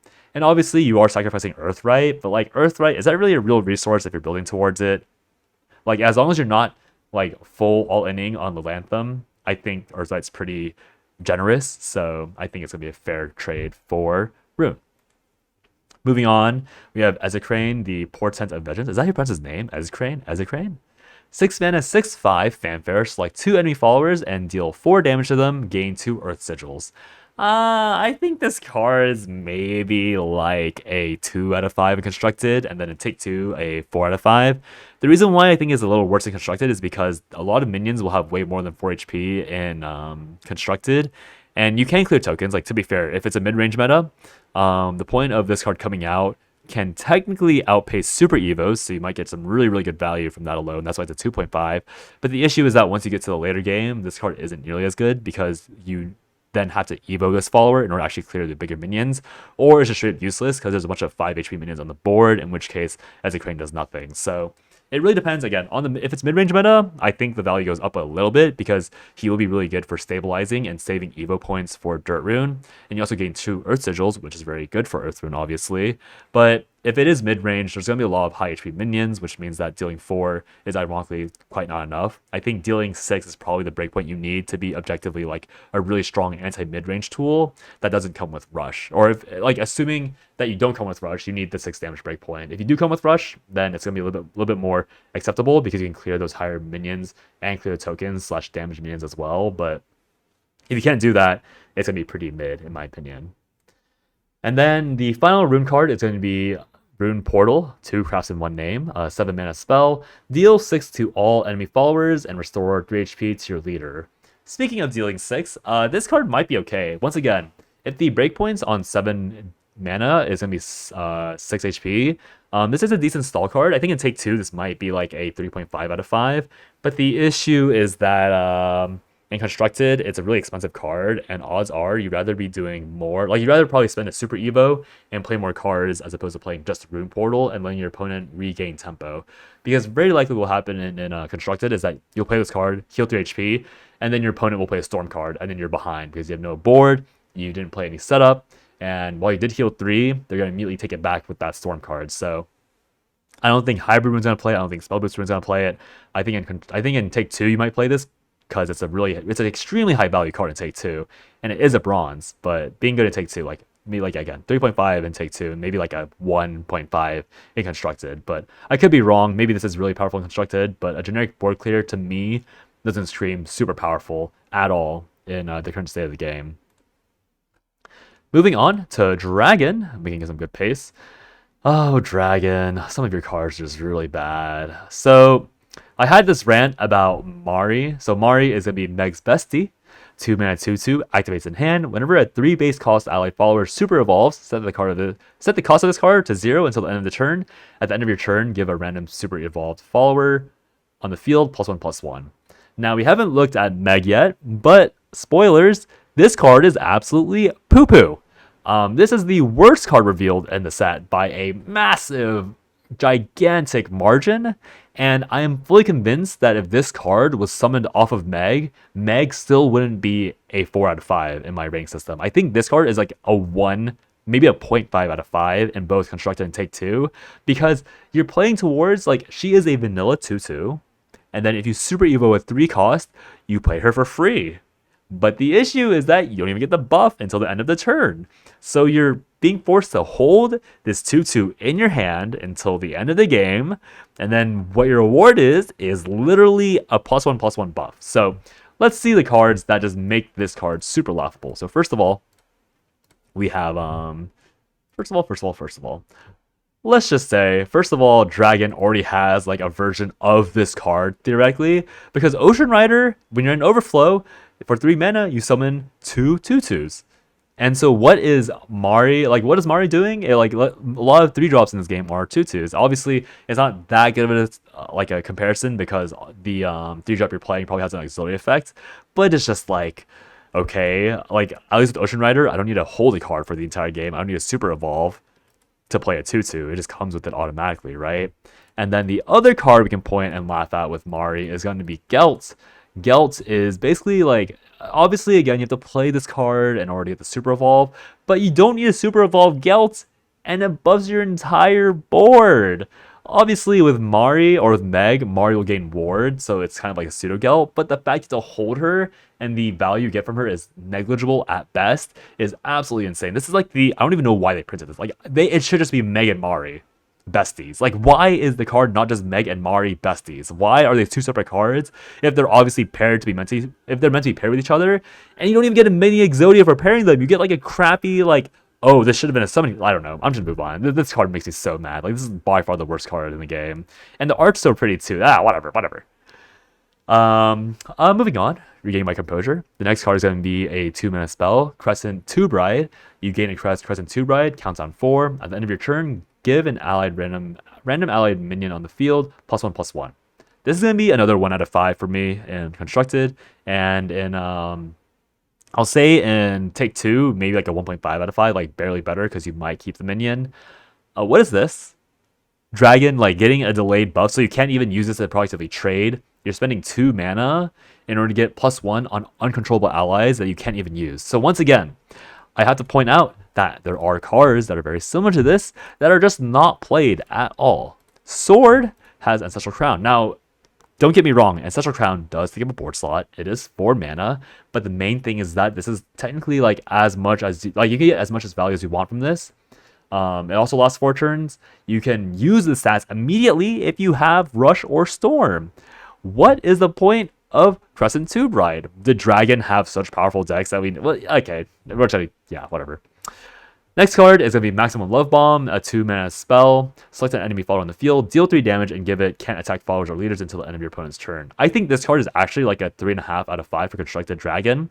And then Take 2, I think it's also 3.5 out of 5. Now, the reason why I think this card is really good is because it's not only removal, that you can just outright kill a minion with it. It's also like a good stall tool. So, for example, you can use this to deal a lot of damage to one minion and freeze it in place because it essentially is a targeted freeze. Like, let's say that your opponent dragon plays Forte. You can use this to deny Forte the next swing, and then that might give you time to play something like Izmir on the following turn, or even something like, let's say like the new legendary Zoe on the next turn. So Maximum Love Bomb has a lot of really good applications. It's really good in Fenny because it's gonna be really cheap on Fenny because it's an even number card. And it's gonna be decent in ramp because you're ramping and can deny your opponent some face damage while you're trying to ramp. Like you can play like Dragon Sign and Maximum Love Bomb and clear board. Like that's really, really good because otherwise you'd have usually had to Evo. You can use this even on like something like Angrea to prevent Angrea from like destroying you again. Like, this is just a really versatile card, and it doesn't win you games, so I think it's just 3.5 out of 5, and I think it might drop out of some decks, but I think the applications are really good for Dragon, and it did need a card like this overall. Next card is going to be Joel, Wave Chaser. It's going to be a 3-mana 3/3 with Ward and Aura. This is very similar. Like, if I rated, what's her face? Universe? Oh, no, Uni for Universe. If I rate that neutral card, like, a pretty decent rating for mid-range, I'll have to rate this card high as well. I don't think Dragon might play mid-range decks, but I think the issue with Joel is that Joel perfectly overlaps with Dragon Sign. So I think for Dragon, he'll be like a 2 out of 5, and then in Arena, he'll be like I think he'll be like a 3.5 out of 5, just because, once again, like I said with Uni, with Aura, you have to have board pressure early, and you have to have, or else you like have to have a rush minion. And because it's a 3-mana 3/3, that means a lot of 2-drops cannot run into him. Obviously, there are a bit more 3-drops that are better against him, example Feather, but the fact of the matter is that the odds you can swing to face with this if you play it on curve is very decently high, and that's really good value for mid-range decks. Difference between Uni and Joel is that Uni is universal, so the decks that actually have a lot of value off of tempoing will prefer Uni, and Dragon's main way of going mid-range and tempo is like playing Forte into Garyu into etc, right? So you don't really value the early game as much because your early game is supposed to be you generating more empty mana points to do like your ramp plays. Moving on, we have Meg, Girl Next Door. So, a little bit of a spoiler with my previous rant about Mari, but Meg is going to be a 3-mana 2/1 Fanfare Skybound art, super evolve this follower. Whenever a 2 base cost ally follower enters the field, give this follower a ward. So I'm realizing that this says give this follower ward. I thought it was give the 2 base cost ally follower ward, so this is actually way worse than I thought it was. But essentially, the idea is that you play Meg with Mari, you have a 5/4 super evolved follower, and you have a 2/2 that buffs Meg into a 6/5. Now, I feel like I don't have to explain too much why that's a super mediocre combo. Meg herself is like barely acceptable because she comes with a free super evolve at Skybound art, and she does give herself or give you ward. And by the time you can play Meg, you'll have plenty of mana to play everything else you need for that 2 base cost follower to enter the field. And you genuinely do not need to play Mari at that point. Like, there's just so many ways to play around Meg and not Mari. And I just don't understand. Like I said earlier, even if Meg summoned Mari for free, I would not put this card as a 4 out of 5. I think this card at best in Constructed is like a 2 out of 5, and then in Take 2 maybe like a 2.5 out of 5 if you manage to hold on to her for that long. Not even a 2.5. I think I take it back. I think this is like a 1.5 out of 5 in Constructed, and maybe like a 2 at best in Take 2. It's just such mediocre effects for such a pretty card, and I don't really know why you would print this. Like, the super evolve value for Dragon is good because Dragon can play Fenny to discount their Sandalphon and other things, but it's like, why does Mari exist? Like, Meg is fine with another effect or two, but I think my criticism of her is like heavily marred by the fact that Mari is really, really whatever. But whatever, enough of that. Moving on, we have Izmir Frigid Fate. Izmir is going to be a 5 mana 5/4 with a fanfare. If you have 10 max play points, evolve this follower. And then, when this follower evolves, you deal 3 to all enemy followers. I think this card is an easy 3.5 out of 5 in Constructed and an easy 4.5 in Take 2. Dragon with any ramp. So, okay, so just full disclosure, in Take 2, apparently they're removing the basic set. So that means Dragon Sign will no longer be in Take 2. So I should probably temper my expectations and say that Take 2 Dragon, and for that specifically, you won't be able to ramp as fast, so maybe Izmir instead is like a 4 as well, just because my initial 4.5 was assuming you got Dragon Sign and you could ramp to 5 pretty easily. The reason why this card is really good is because it's a lot of board clear, it's a lot of tempo. You don't have to wait for 10 max play points to play her in order to get a really good board wipe on turn 5, but it's essentially like a pseudo Gildaria for Dragon because you get board clear, you get a really good minion, and you can even clear with that minion, so like even very tall boards can't deal with it. Obviously, Gildaria comes with like tokens and stuff, which makes it a lot better than Izmir notably. But getting 10 mana is a lot faster for Dragon than getting 20 rally on Sword, so Izmir can come on board a lot faster. She comes with the same AoE utility, and even in Fenny Dragon, you can play Izmir as a 3 mana 7/6 that comes with the AoE, which will be really nice. So Tempo Dragon can use Izmir, Fenny Dragon can use Izmir, like a lot of versions of Dragon can use Izmir, especially with the fact that we're adding more ramp to the game. Speaking of ramp to the game, we have Zui. Well, I totally guessed that she was next, by the way. I thought it was going to be Problem Beast Absorption. But anyways, Zui or Zoe, Ally of the World, 5 mana 5/5, fanfare, gain 1 max play point. Enhance 10, give this follower Storm, set your leader's max defense to 1, and give your leader can't take more than 0 damage at a time until the end of your opponent's turn. Wow, this is the spiciest card that Dragon has, and I'm not even sure if it's a good spicy. So this is the fabled third ramp source that Dragon has. This card is really nuts because if we look at Dragon spells, you notice that this actually solves going like Dragon had a massive problem going first, but this alone solves that problem, assuming you draw it all on curve, because what you can do now is you can play Dragon Sign into Zui. And then you can play Liufeng after that and get an auto evolve. So now going first as Dragon, the main issue you had was that your turn 3, 4, 5 was really ugly because you couldn't get your tempo back. But now with Zui, you can play Dragon Sign and you go to 5 mana next turn, you play Zui. Can't Evo anyways, doesn't really matter. And then you can play Willness on turn 5 because you have 7 mana and just grab tempo back. And we'll talk about Willness when we get there. But going first for Dragon has gotten significantly better, and obviously the ramp tempo has gotten better as well. Now, is Zoe good? Like, let's say that you don't ramp at all, you have to play Zoe on turn 5. In that scenario, Zoe is pretty bad, but it's more of like the high roll potential, because ramping with Dragon is always about the high roll, and Zoe, I can kind of keep solving the pronunciations, but she solves a lot of those inconsistency problems with your ramp. Like, you would get the high roll and the ramp, and then you'd lose anyways because you low roll everything else. Zoe gives you more consistency. Zoe gives you the enhanced 10 effect, which literally denies you from dying against everything except, ironically enough, one Dragon card, which is Burnite.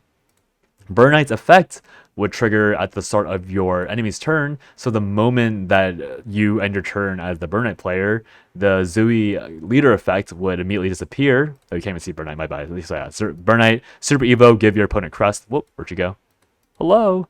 Give your opponent the Crest, and the Crest is at the start of your turn, so the person who's given the Burnite Crest deal 1 damage to your leader. And obviously, Zui deals, well, I say HP to 1. And so the idea is that against stuff like Liam, against other deck archetypes, what you do is that you just play your second and third Zui and then prevent yourself from dying to those burns and pings. But since Burnite triggers immediately on the start of your turn, you would die instantly. So if somehow Dragon becomes tier 1 and it's because of Zui into Zui into Zui, then Burnite will ironically be forced to be teched into every Dragon player's deck, because that alone would prevent your opponent from just cheesing a win. Because keep in mind, the absolute peak power of Zui, if you don't play her early, you play her on, like, you're going, let's say you're going second, on turn 9, you coin Zui, deal 5 to your opponent's face. Turn 10, you play Zui, deal 5 to the opponent's face. Turn 11, play Zui, deal 5 to the opponent's face. And then turn 12, you play another Storm. So you can have a literally completely uninteractive set of 4 turns with Zui against everything in the game except a fellow dragon player. This card is probably the first like actual 5 out of 5 to me because of that interaction alone in both Constructed and Take 2. In Take 2, you just don't have to play into the set your HP to 1, and even if you do have to, you can just save it for a really bad scenario and install the game out for one more turn. Now, obviously, the vast majority of power from Zui comes from having multiple of her being played again and again and again, and that's totally fair. But she also enables like Jerry Cositis Fenny decks because she allows you to stall fully for one turn. Let's say that, for example, you have Tablet and you have Fenny active. You can play Zui and keep drawing through Tablet, so you can draw multiple times per turn, and that makes Zui's like 10 in hands a lot less threatening because of the fact that you can still draw. If you play her on curve with Fenny, she allows you to play Fenny a lot more easily because she gives you more play points. And going first as Fenny, again, will be a lot more consistent because once again, you have a play on turn 3 or on turn 4 rather that doesn't super grief you. Like every turn 4 play going first as Dragon just sucked no matter what. And Zui is easily the least suck out of all of them. So yeah, this card just is insane in my opinion. Probably the only 5 out of 5 so far that we've genuinely seen. The next card, Primal Beast Absorption, which I think is not the same thing as it was on release. 5 mana gold spell for dragons. Select an enemy card on the field, banish it, and add a copy of it to your hand. I think in Take 2, this is a 5 out of 5, but in Constructed, maybe like a 2.5 or a 3 out of 5. Because I'm just going to call it a mid-range meta, Primal Beast Absorption will be decent at best on Dragon for Constructed because while it does stall out the game, while it does give you target removal, while it does deny your opponent having their end of like their death rattle effects, it is a little slow, and slow is always going to be bad even in mid-range metas, especially with minion quality being so high nowadays. Now it's going to take 2 because once again value is the most important thing, and you can steal a lot of minions. So for example, you could play Primal Beast Absorption against an enemy Zui, and then because they hit the ramp with it, and now you have a Zui for later. You can play this against a Wilbert, and then you can super evo the Wilbert later on, and then Dragon doesn't have many taunts, but it is very good stall against even like a fellow Wardhaven. You can play this against a lot of classes that have just genetically good minions, like the Storm minions. Like if someone plays Albert, for example, against Dragon, like early for some reason, and then you just Primal Beast Absorption it, you can have your own 12 damage versus Dragon. Like there's a lot of options for Primal Beast Absorption, and I think it might be really funny to play as a one-of. But unfortunately, it's a little too expensive, and you can't really combine it with Fenny to make it cheaper because, unfortunately, the stolen card is full price. And at that point, what's the point of playing Fenny, right? You just be playing against what your deck wants to do. So the next card is going to be Willness, Flame Personified. I'm going to make a hot take. I'm going to say Willness is a 4 out of 5 in Constructed and a 5 out of 5 in Take 2. I know that people think this card is not that good, but I've said it before in the first teaser video, but this card just solves so much for Dragon because in the past, when you ramp too fast as Dragon, so let's say you ramp twice or thrice, you don't have your Super Evo unlocked, and that would really screw you because you couldn't play stuff like Neptune. You couldn't play stuff like Garyu. You couldn't play stuff like a lot of cards that you would want to play to clear the board originally as Dragon just wouldn't be possible because you'd be Super Evo locked, and a lot of your power on these cards is behind your Super Evo. So Neptune is probably the most prime example where you just lose like 2 healing and you lose 2/2/2s. And now Willness is something that just skips right past that. You can deal with 3 minions by evolving Willness, and then you force your opponent to have an answer. Now, will the answer be played in 90% of your games? Yeah, of course. But in those 10% of the games where Willness is not answered, he will just win you the game outright because he is 10 damage. And your opponent will probably just FF on that because, again, with the mid-range meta, that means that a lot of mid-range decks will probably not come with targeted removal. They will come with mostly rush and evolve effects, and Willness can not only kill them all because he deals 8 damage, he comes out super early, and again, they have to have their tech cards in order to deal with him, and so he might just win you the game. So, and once again, this is all predicting a tempo mid-range meta. Willness will do insane into that, in my opinion. So I think Willness is really, really good for Dragon, and I will defend that opinion for a very long time until he's proven bad. The final card for Dragon, surprisingly a silver, I don't know how this guy ended up being a silver, is going to be Mugen, Steel-Bodied Honesty. He is an 8 mana, 10/8 Giga Chonker, Fanfare, Super Skybound art, give this follower Storm, Super Evolve, select 2 enemy followers on the field and destroy them. So this is another decent removal card for Dragon. I don't think Dragon had issues with dealing with large and tall minions in the past because of Azure Ifrit, but the main thing with Mugen is that he comes with the secondary effect of giving himself Storm. So now, obviously, Super Skybound art is pretty difficult for Dragon to achieve because you have so few auto evolve followers. But I guess the idea is that if you ramp and you stall long enough, Mugen can very often just win you the game outright. Turn 15 is a pretty hard turn to reach, but because he's pretty expensive, you might be playing him on like turn 13 or 14 instead, and this will be a card that your opponent will occasionally have to respect. So in Constructed, I think he's like a 2.5 out of 5 just because he is a bit restrictive, and I think there already are cards that are better than him for that removal purpose. Like you might just play Azure, like might as well just play Azure Ifrit and Super Evolve and deal guaranteed 6, right? Instead of having to RNG into dealing 13 potentially. But in Take 2, I think he might be like a 3.5 out of 5 because the games will go longer, which means that you might be able to just play him straight up with a top deck on the Super Skybound art. And honestly, he is kind of just a worse Centurion from from Sword, in my opinion, because Centurion from Sword, while it does do a good amount less damage, it is just out of the box a storm. So Centurion is a 7/5 that just kind of storms on purpose. Now, obviously, Centurion can't delete the enemy minions that he's storming towards, whereas Mugen can, and that's why Mugen is supposed to be better than Centurion.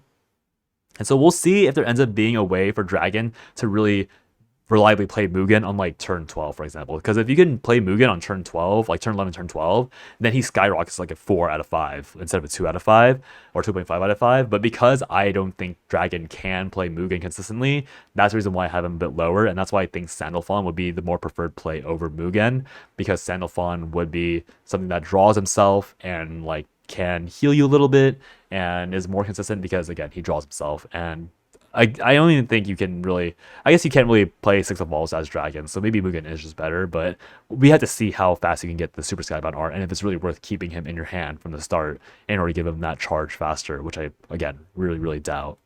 So going on to the next craft, we have Abyss. Abyss is going to have a lot of really insane cards. I don't know how this craft keeps winning. The first craft is going to be Almeida, Headstrong Miner, a 2-mana 3/1 that comes with Rush at a baseline, and then Enhance at 4. You evolve the follower and give it +1/+1. So the Enhance is essentially a +3/+3 because Almeida obviously comes with Evolve. Obviously, or it comes with Rush already. Obviously, the Evolve is meant to generate your Skybound art gauge to get your Sandalphon faster or your Beelzebub charged lower. But basically, this is a 4-mana 6/4, which is pretty strong. Now that I've seen Feather, my expectations are a bit tempered because you're spending 4 mana for 1 more attack and 1 rush, which is obviously very powerful. This does make mid-range Abyss way more powerful, so I think this card, to me, personally, is going to be a 4 out of 5 for Constructed and a 4.5 out of 5 in Take 2. The raw tempo from this card is just way too high, and while I do fully believe that because, again, with the power creep of all mid-range cards being played, or all mid-range cards are getting a buff because of how many mid-range cards are being printed. Because of that, the 6/4 stat line isn't as outrageous as it should be to me at 4 mana, but it will overwhelm your opponent pretty often, and it will just win games because you play like, let's just say like you're playing mid-range Abyss and you play like Mino into Ball into Almeida, and then your opponent just can't deal with all the minions over and over again because they didn't draft into mid-range meta, and they can just lose. So I think Almeida is a very important card for mid-range Abyss. Not going to be played in mode, obviously, but mid-range, I think, will be the meta going forward. The next card is going to be Valiant Edge, a 2-mana bronze spell. Deal 2 damage to your leader. Gain the crest Valiant Edge. The crest is countdown 2. At the end of your turn, deal 2 to a random enemy follower and restore 1 HP to your leader. Now, this is an interesting card just because it's supposed to be like a delayed AoE or delayed valuable board clear. I think this card's like a 2 out of 5 because it's not really good. I guess you could probably play it for fun, but we don't have any self-damage rewards yet, so it might be better next set. And the effect it has, it does deal 2 on the first turn, and it will deal 2 on the next turn.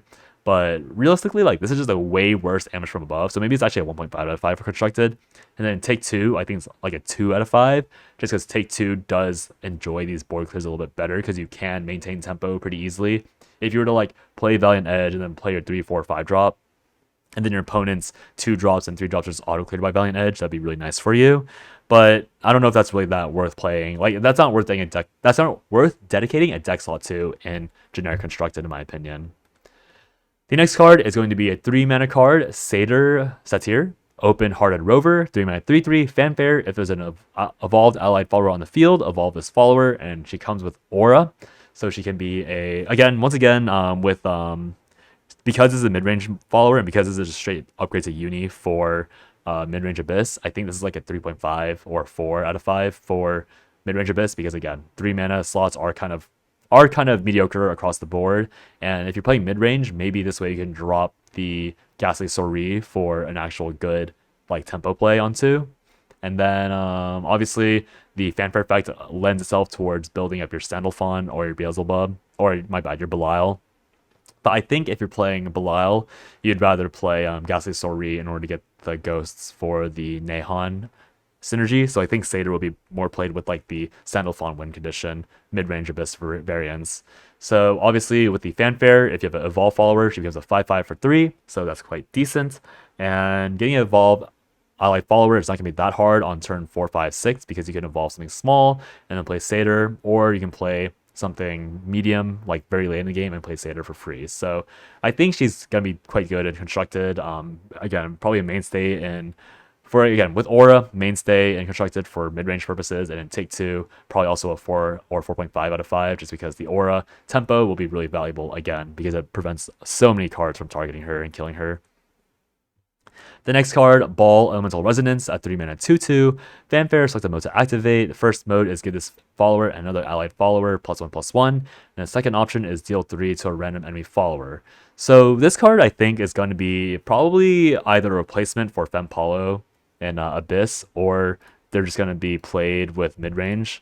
Mid-range Abyss is going to have a lot of 3 costs, so maybe I should have downgraded my analysis of Satyr a little bit. But Fempalo, for example, she gives herself +2/+2, so we can see that this is like they're basically a different version of each other. So if you think there's going to be a lot of small minions that need to be cleared out, like 2 HP minions, then Devotee is more efficient. And obviously, Ball doesn't have an echo effect if you evolve, so you have to keep that in mind as well. So Devotee even 20 deals with wide boards way more easily. Technically has a way better vertical stat line if you give it +2/+2 twice, becomes a 7/7 for 3. The difference is that Ball, I probably should look at it a little bit longer. Ball is theoretically better for tempo because you can play the oopsies, I don't know why I keep flashing that. You can play 2 drops, like you can coin a 3 drop, like for example, you can coin something like Limits Bowmancer, you can play something like Vuela, you can play 2 drops, so you can again play Ghastly Story plus the skeleton if you want to. You can play Mino. Ball will buff those existing cards with +1/+1, which is really good because that allows them to trade, that allows them to deal more damage, and obviously dealing with 1 wide minion can be really important in mid-range because the odds are that like if there's like 1 tall minion, you just want to kill that immediately, and then there's a 2/2 left over, and you can continue having tempo with Ball, or like clear a ward, for example, and keep going. So I think in Constructed, he should be a 4 out of 5 just because of his versatility. And then in Take 2, I think I want to say he's like a 4 out of 5 as well. Maybe a little bit lower because he's just a good tempo play and he doesn't outright win you the game, but he is good value. So maybe Take 2, 3 out of 5, 3.5, because his stat value isn't high enough to just win you games if he's left alive. Corruption is going to be our next card. 5-mana gold spell. Give all followers on the field, including yours, obviously, -2/-2. Give yourself and your opponent Crest Corruption, and Super Skybound art, destroy your Crest Corruption. So the Crest is count on 4 at the end of your turn, deal 2 damage to your enemy to your leader. So when you end your turn, you would take 2, and then your opponent would take 2. So because of that ordering, you would take 8 overall, and your opponent would take 6 overall.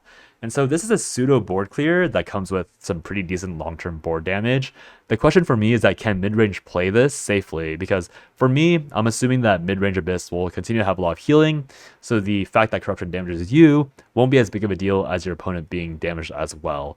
Now obviously your opponent will probably have healing because it's a mid-range versus mid-range meta, but the idea is that since you're tuning your deck to have a lot more Storm and Burn options, you would end up ahead because you have a better race endgame than your opponent does. So if you can kill, like if you're against an empty board, you can play Corruption and you can wipe your opponent's board and then you get the value from Corruption, you might be able to cheese a lot of games that you couldn't otherwise win. So I think in Constructed, this is probably like a 3 out of 5 just because it is really conditional. Like you're not playing this on Super Skybound art, let's be honest. That's way too expensive and way too late.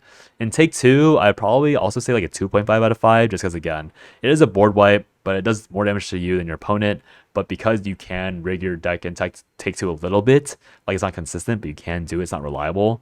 you might be able to run away with the game at the very end, but it really depends on how the meta shakes out, because it really requires your opponents to have small minions to be cleared by it on immediately, as opposed to like tall minions that would just tank it and then you lose the game because you're dealing a lot of damage to yourself over time. Next card is going to be Vazaraga, Unyielding Scythe. This is a 6 mana, 2/7 with Intimidate. Last words, summon a Vazaraga, Unyielding Scythe, and then you also deal 2 damage to your leader. So whenever Vazaraga dies, you take 2 damage, but he comes with Intimidate. So the idea is that you play him on 6. He's essentially a different version of Skeleton that's a lot more difficult to deal with, but also comes with a pretty neat downside. So obviously, very similar to Lilanthem, there are ways to just murder Vazaraga over and over and over again. But it's a little different than Lilanthem because Lilanthem can be attacked, so Bane effects can't work on Vazaraga. So what you have to do is you have to use target removal. Now, obviously, Odin destroys Vazaraga, like no questions, and Odin will probably be pretty meta, so that alone makes Vazaraga more like a 2 out of 5 in constructed. But if, assuming somehow Odin falls out of meta, I think Vazaraga will be like a 3 out of 5, just because if you super evolve him once or twice, your opponent might run out of resources to deal with him, and having a constant 2 damage per turn by return could be okay in this game. In Take 2, I would say he's probably like a 3.5 out of 5 just because of the permanent value he gives, but I really think he's not good because I guess 6 damage, 2 damage over and over again is not nearly as good as they make it seem, but maybe it's okay enough because the 2 damage to your leader can be solved by having evolve effects, like playing Nahon with Vazaraga means you can heal some of it off, but not that much of it off. You can play Bats with Abyss, you can heal more of it off. So there are ways to mitigate his downside, but it's not that insane of an upside to me. Next card is Nza, Soaring War God. He's a 6 mana, 8/6 with Rush. At the end of your turn, deal 4 damage to random enemy follower, and then deal 2 damage to random enemy follower. So this card's actually decent in Take 2. I think this card's probably, ironically, like a 4 out of 5 or 4.5 out of 5 in Take 2. But it's hard for me to gauge his strength in constructed. I do think that Midrange Abyss is lacking 6 mana cards that really deal with boards on 6 mana. So if that's the case, like that might just be good enough for Abyss. Like we can check Abyss really quickly. We have just Mistress of Fanged, which is terrible. Ghost Juggler is pretty bad. And Undead Soldier is a good tempo play, but a really bad response play.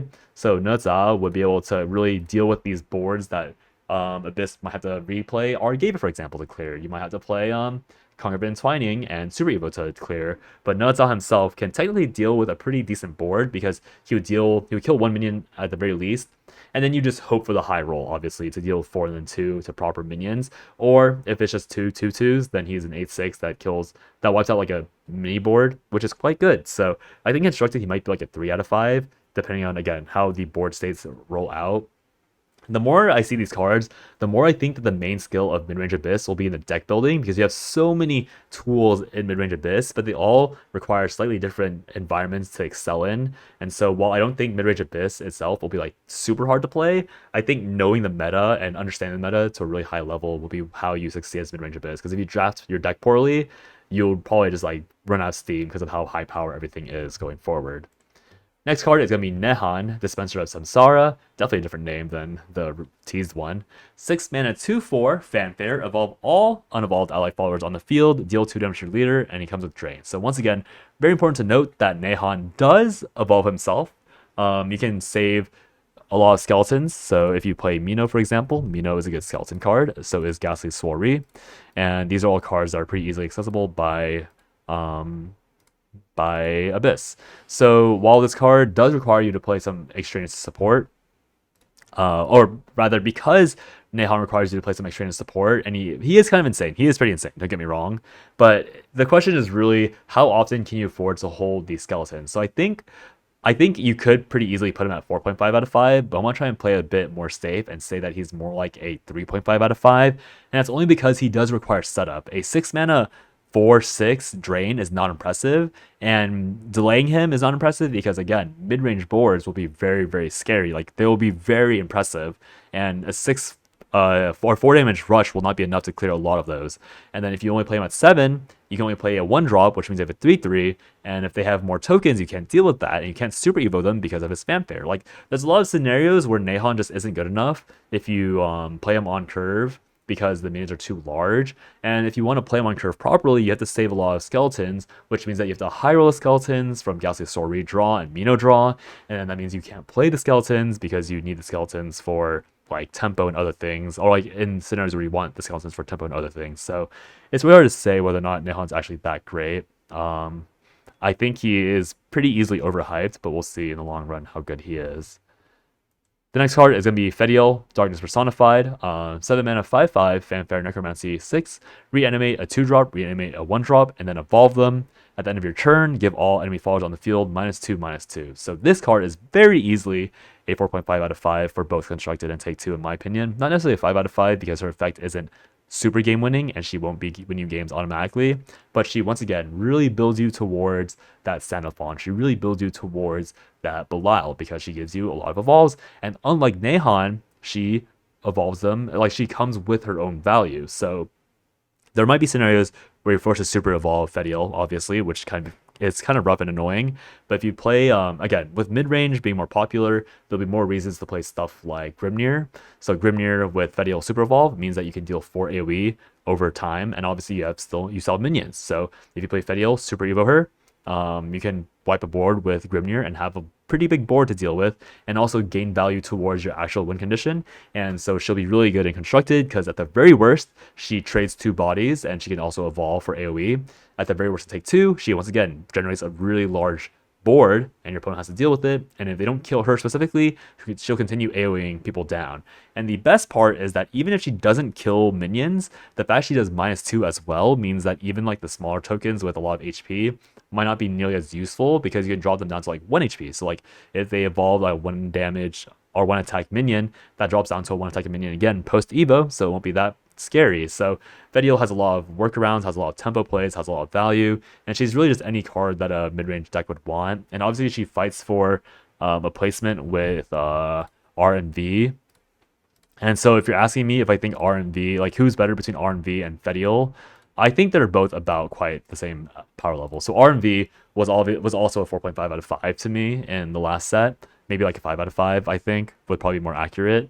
But I think because R and V exists and now Fediel exists, I think both of their values kind of drop a little bit because a lot more crafts are kind of catching up in power level on these later turns, so they can actually deal with them. And also they kind of split a role. And so you have to decide between playing R and V or Fediel, and they do work towards 2 different win conditions. Obviously R and V is a storm card, so you would want that for burn. And there might be scenarios where you just play both of them and you have to cut out some other slower cards like Skeletons. So once again, like I said earlier, mid-range Abyss's main skill will be in the deck building because you do have to choose between really high quality cards because you can't play all of them, because if you play all the high quality cards, you're going to brick because those high quality cards are very often high mana cards. So it'll be interesting to see how mid-range Abyss evolves and if Fediel is even played in those decks. And the final card for Abyss is going to be Belial, Archangels of Cunning. 7 mana, 7/6, Fanfare, deal 10 damage to all other followers. And then Super Skybound Art, gain Crest, Belial, Archangel of Cunning. Super Evolve, advance the count of your Crest. And the Crest is basically a pseudo Exudia. Countdown 4, last words, deal 20 damage to the enemy leader. That is pretty crazy, but it is essentially an Exudia, and the condition is more restrictive than Exudia because you have to hit Super Skybound Art to get the Crest. Now, people have labbed out ways to get the Super Skybound Art active by like turn 8 or 9, but that's still basically just as fast as Exudia, and then obviously you have to play another Belial in order to get the countdown to be as fast as Exudia. So the difference between Belial and Exudia is that Belial's deck would come with a lot better tempo. The Exudia Roach decks or Exudia Force decks really came with a lot of response cards, but because Abyss has so many strong tempo forward cards and because so many of Abyss's auto evo cards come with a lot of stats, Belial is theoretically more likely to have double win cons because you could either win with tempo or you wait it out for the Belial win con in the long run. Now, the main thing to me is that you can only play either Belial or Sandalphon. Sandalphon is obviously the other Archangel, ironically, the Primarch. And basically, you can't play them both together because they both conflict for the Skybound Art win condition. And they also don't really work together that well because obviously with Belial, he just one-shots your opponent, and Sandalphon needs a bit of burn in order to deal with your opponent. But Sandalphon does draw himself, so he's more reliable. But Belial does do board clears, so you can even play him as a generic 7/6 and wipe the board, which is obviously really good for Abyss if you've lost control of the mid game. So a lot, again, very interesting use cases for all these cards. Like Abyss has a lot of deck building diversity that will force them to be really in tune with the meta to understand which exact lists and which cards you need to put in and out in order to get the best results of that craft. Because it doesn't honestly work in harmony. You have to choose between them. Going forward is going to be Crest. Crest, I'll say, didn't really get the most interesting cards. Starting off, we have Awed and Inspired, a zero mana amulet with Engage 2. So you spend 2 mana to engage it. You destroy the card, select an allied follower on the field, and transform it into Awed and Inspired, and then draw a card. So this destroys the card, so that means you get the value from the Death Rattle, and then you draw a card with it. So it's a 2 mana cycle. You can play this on like technically terrible minions, so like Devotee of Repose. You could play Devotee of Repose with a better card and then destroy Devotee of Repose so that it doesn't get ward, which I don't know why you do that, but you could do that. Basically, it's letting you cycle your minions that have already lost their value to you in order to draw a card, which is okay. 0 mana makes it a really funny card to play as well, just because that means you can combo with Skullfane, and then when you combo with Skullfane, you you get more damage from it, but you also get value from breaking the artifact itself. So I think in Constructed, I didn't even rate Belial, but whatever. Belial's like a 4, I guess, in both. We'll just go with that. Or 4.5 in both. But Awed Inspire, I think it's like a 2 out of 5 in Constructed and like a 2 out of 5 in Take 2. Because in Take 2, I think you do want to keep your minions on board more often than not because of the fact that you need that minion to be on board for tempo, right? And this even overwrites Super Evo effects because it's not a destroy effect, it's a transform effect. So basically this card is like, oh, I don't want you anymore. Like, I'm done with you. I'm done with this toy. Let's move on. But it's just like, to me, like, it's not really that impressive. So I'm not rating this very highly. The next card is Tico, the Asclepian Surgeon, definitely not what it was called in the teasers. 1 mana, 0/4. Whenever you engage an amulet, restore 1 HP to your leader, evolve, select an enemy follower in the field, and deal 3 damage. Obviously, a little bit meant to be comboed with Awe and Inspired, because you can burst heal, quote unquote burst heal, with Tico and Awe and Inspired, because you just destroy a bunch of your minions, and then the effect of Tico would heal you over and over again. The issue is that Haven didn't get any buff cards this set, so Tico is at 0/4, that doesn't do anything. Like, ever at all, unless you play buff cards. And the buff cards for Haven have been cycled out for the most part. Like, Dark Haven Grace isn't really played that much. You never really play whatever other buff cards there are. Like, they all require you to combo with Tico in order to get Tico to get value. And otherwise, like, who cares about Tico? Like, she evolves to deal 3, like, great. That means you're not evolving Marwyn. That means you're not evolving Wilbur. That means you're not evolving a lot of other cards like Salefa. Like, they're all much better cards to evolve than Tico. And I guess you can use Tico as like a tech in order to deal with certain minions. Like, you get 3 damage and a 2/4 for 1 mana, which is, or 2/6 for 1 mana, which is alright, but I guess I'm not impressed. So I think for Constructed, I'll rate her as a 2 out of 5. And then in Take 2, maybe like a 1.5 out of 5, just because her value is so limited and you have to draw her early, or you have to draw like a full-on combo that is probably mediocre at the end of the results. The next card is going to be Lamretta, Sisterly Shepherd, 2 mana, 1/4. At the end of your turn, if this follower is evolved, deal 2 damage to all followers, and then if you evolve her, she can no longer attack followers or minions until the end of the turn, which kind of ruins her entire existence, because you'd want to attack with her if you're playing her to wipe a board. That means you can't evolve, swing, and then let the rest deal with the AoE. That means she's locked out of her attack. So I think in Constructed, she's again like a 2 out of 5, and in Take 2, maybe like a 2.5 out of 5, just because dealing 2 damage AoE is pretty decent. And maybe the odds of you doing that is a lot higher. But the restriction is just kind of crazy. I get why it's there, but the fact that you cannot attack, she doesn't come with ward, right? And she'll probably be cleared by something else. Like, she is a 3/6, which is a pretty decent body, but we've seen decent bodies that do defensive effects not be played at all, aka Abyss with Ceres. So the fact that we have other examples of these type of cards being bad makes me think this card will also be bad. Moving forward, we have Tro, Heroic Visionary. He's going to be a 3 mana 2/1 with Storm. Whenever you engage an amulet, give this follower Drain. So you just engage it once. I don't think doubling up Drain will do anything. I think it's another example of like a 1.5 out of 5 in Constructed, because like, where's the value from this? And maybe like a 2 out of 5 in Take 2. I do get he has some value in Stormhaven, but I don't know. Is Stormhaven really that powerful compared to all the other Storm decks that are out there? They're getting just Tro and not much else, and he's getting drained, so he can kind of outrace people, but 2-1 Storms have never really been that interesting in this game, and I really doubt that out of all crafts, Haven is the one that's gonna really win out with this one. So yeah, low rating for me on this guy. Next card is going to be Galleon, Earth Personified, 3 mana 5/5 with Ward, cannot attack followers or leaders. At the end of your turn, if you've unlocked Super Evolution, so turn 6 or 7, evolve a random unevolved allied follower on the field that didn't attack this turn. So obviously, this is meant to be generating stacks for stuff like Sandalphon, for stuff like Vera if you have them. And this is just a good anti-aggro tool for the most part, I think. It's hard to say whether or not she will actually have like insane value, if that's fair, just because she is taking up slots for like more board clear, more card draw, some healing. But I think the fact that she is a 5/5 on 3 is kind of like it's very hard to deal with that as a mid-range and aggro deck. So I think she will see play. I'm gonna say she's like a 3.5 out of 5 on constructed, and then like a 4 out of 5 in Take Two, just because in Take Two, once again, as always, value is more important. She gives you Evo effects. She prevents people from going to your face. She will trade very well in Take Two. So yeah, I think she doesn't really do anything interesting, but she's a very strong value card for sure. The next card is going to be Delafile's Gleaming Gems, a 3 mana amulet. Engage, destroy this card, and select a mode to activate. The first mode is going to be destroy a random enemy follower, and the second mode is going to be draw 2 cards.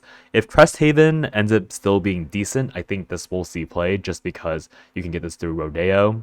Obviously, Rodeo. I should probably ask somebody how that's pronounced. But basically, the idea is that when you end up playing Rodeo, obviously you can Super Evo them, and what ends up happening is that they will execute and deal AoE, and then Rodeo themselves can swing to kill 2. But if there's only 2 minions alive, or even just 1 minion alive, you don't have to burn the Super Evo if you don't want to, if you pull out De La File's Crest, or rather Amulet. And obviously, even just on curve, this is a draw 2 card, which is alright for Haven in general. I'll probably rate this like a 2.5, or I'll say a 3 out of 5 for constructed, and then a 3.5 out of 5 for Take Two, just because it is good value. It can deal with scary things like Feather, of course, on curve, and otherwise with Rodeo, it does get a bit of value, but it's not super insane. It's just a little bit. It's like a side grade essentially to Tablet Tribulations, which is being played in Crest Haven for some more card draw later on. Going forward, we have Sarah Graphos' Chosen for 4 mana 5/5, or my bad, a 4 mana 4/5, enhance 6. Give this follower 0/10. Ward, evolve, select a damage enemy follower on the field and destroy it. So kind of a really interesting anti-aggro card. Obviously, will take the full brunt of Odin when it comes out, or when it's played, we'll take the full brunt of Bane effects, Destroy effects. But in Take Two, I think this is probably like a 4 out of 5 in Take Two pretty easily, just because it is a fat minion. It's going to be a 6/17 in Take Two, maybe a 4.5 out of 5, if not a 5 out of 5 because of its rarity.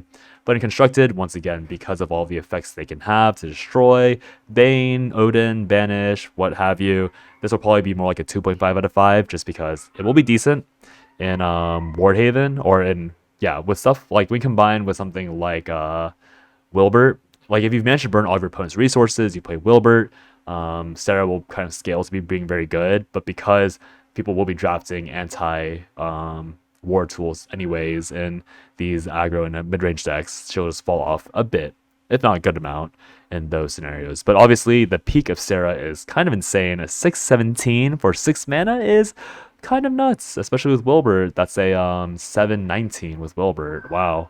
Another HP bar, basically. Going on to the next card, we have Sophia, Zayn Priestess. Sophia is a 4 mana 3/5.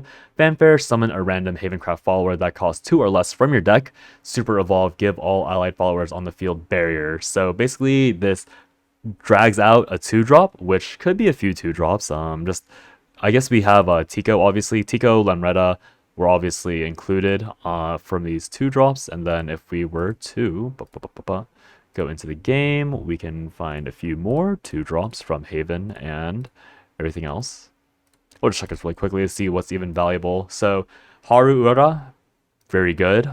This isn't a ward minion, so I don't know if you play it with Aether, but Haru is decent. If you're playing Wardhaven, Chiretta is okay. You do lose the value from Super Evolution stuff, so maybe not as good. And besides that, there's not really too many minions you actually want to pull. Like maybe Knight of the Holy Order would be nice to pull.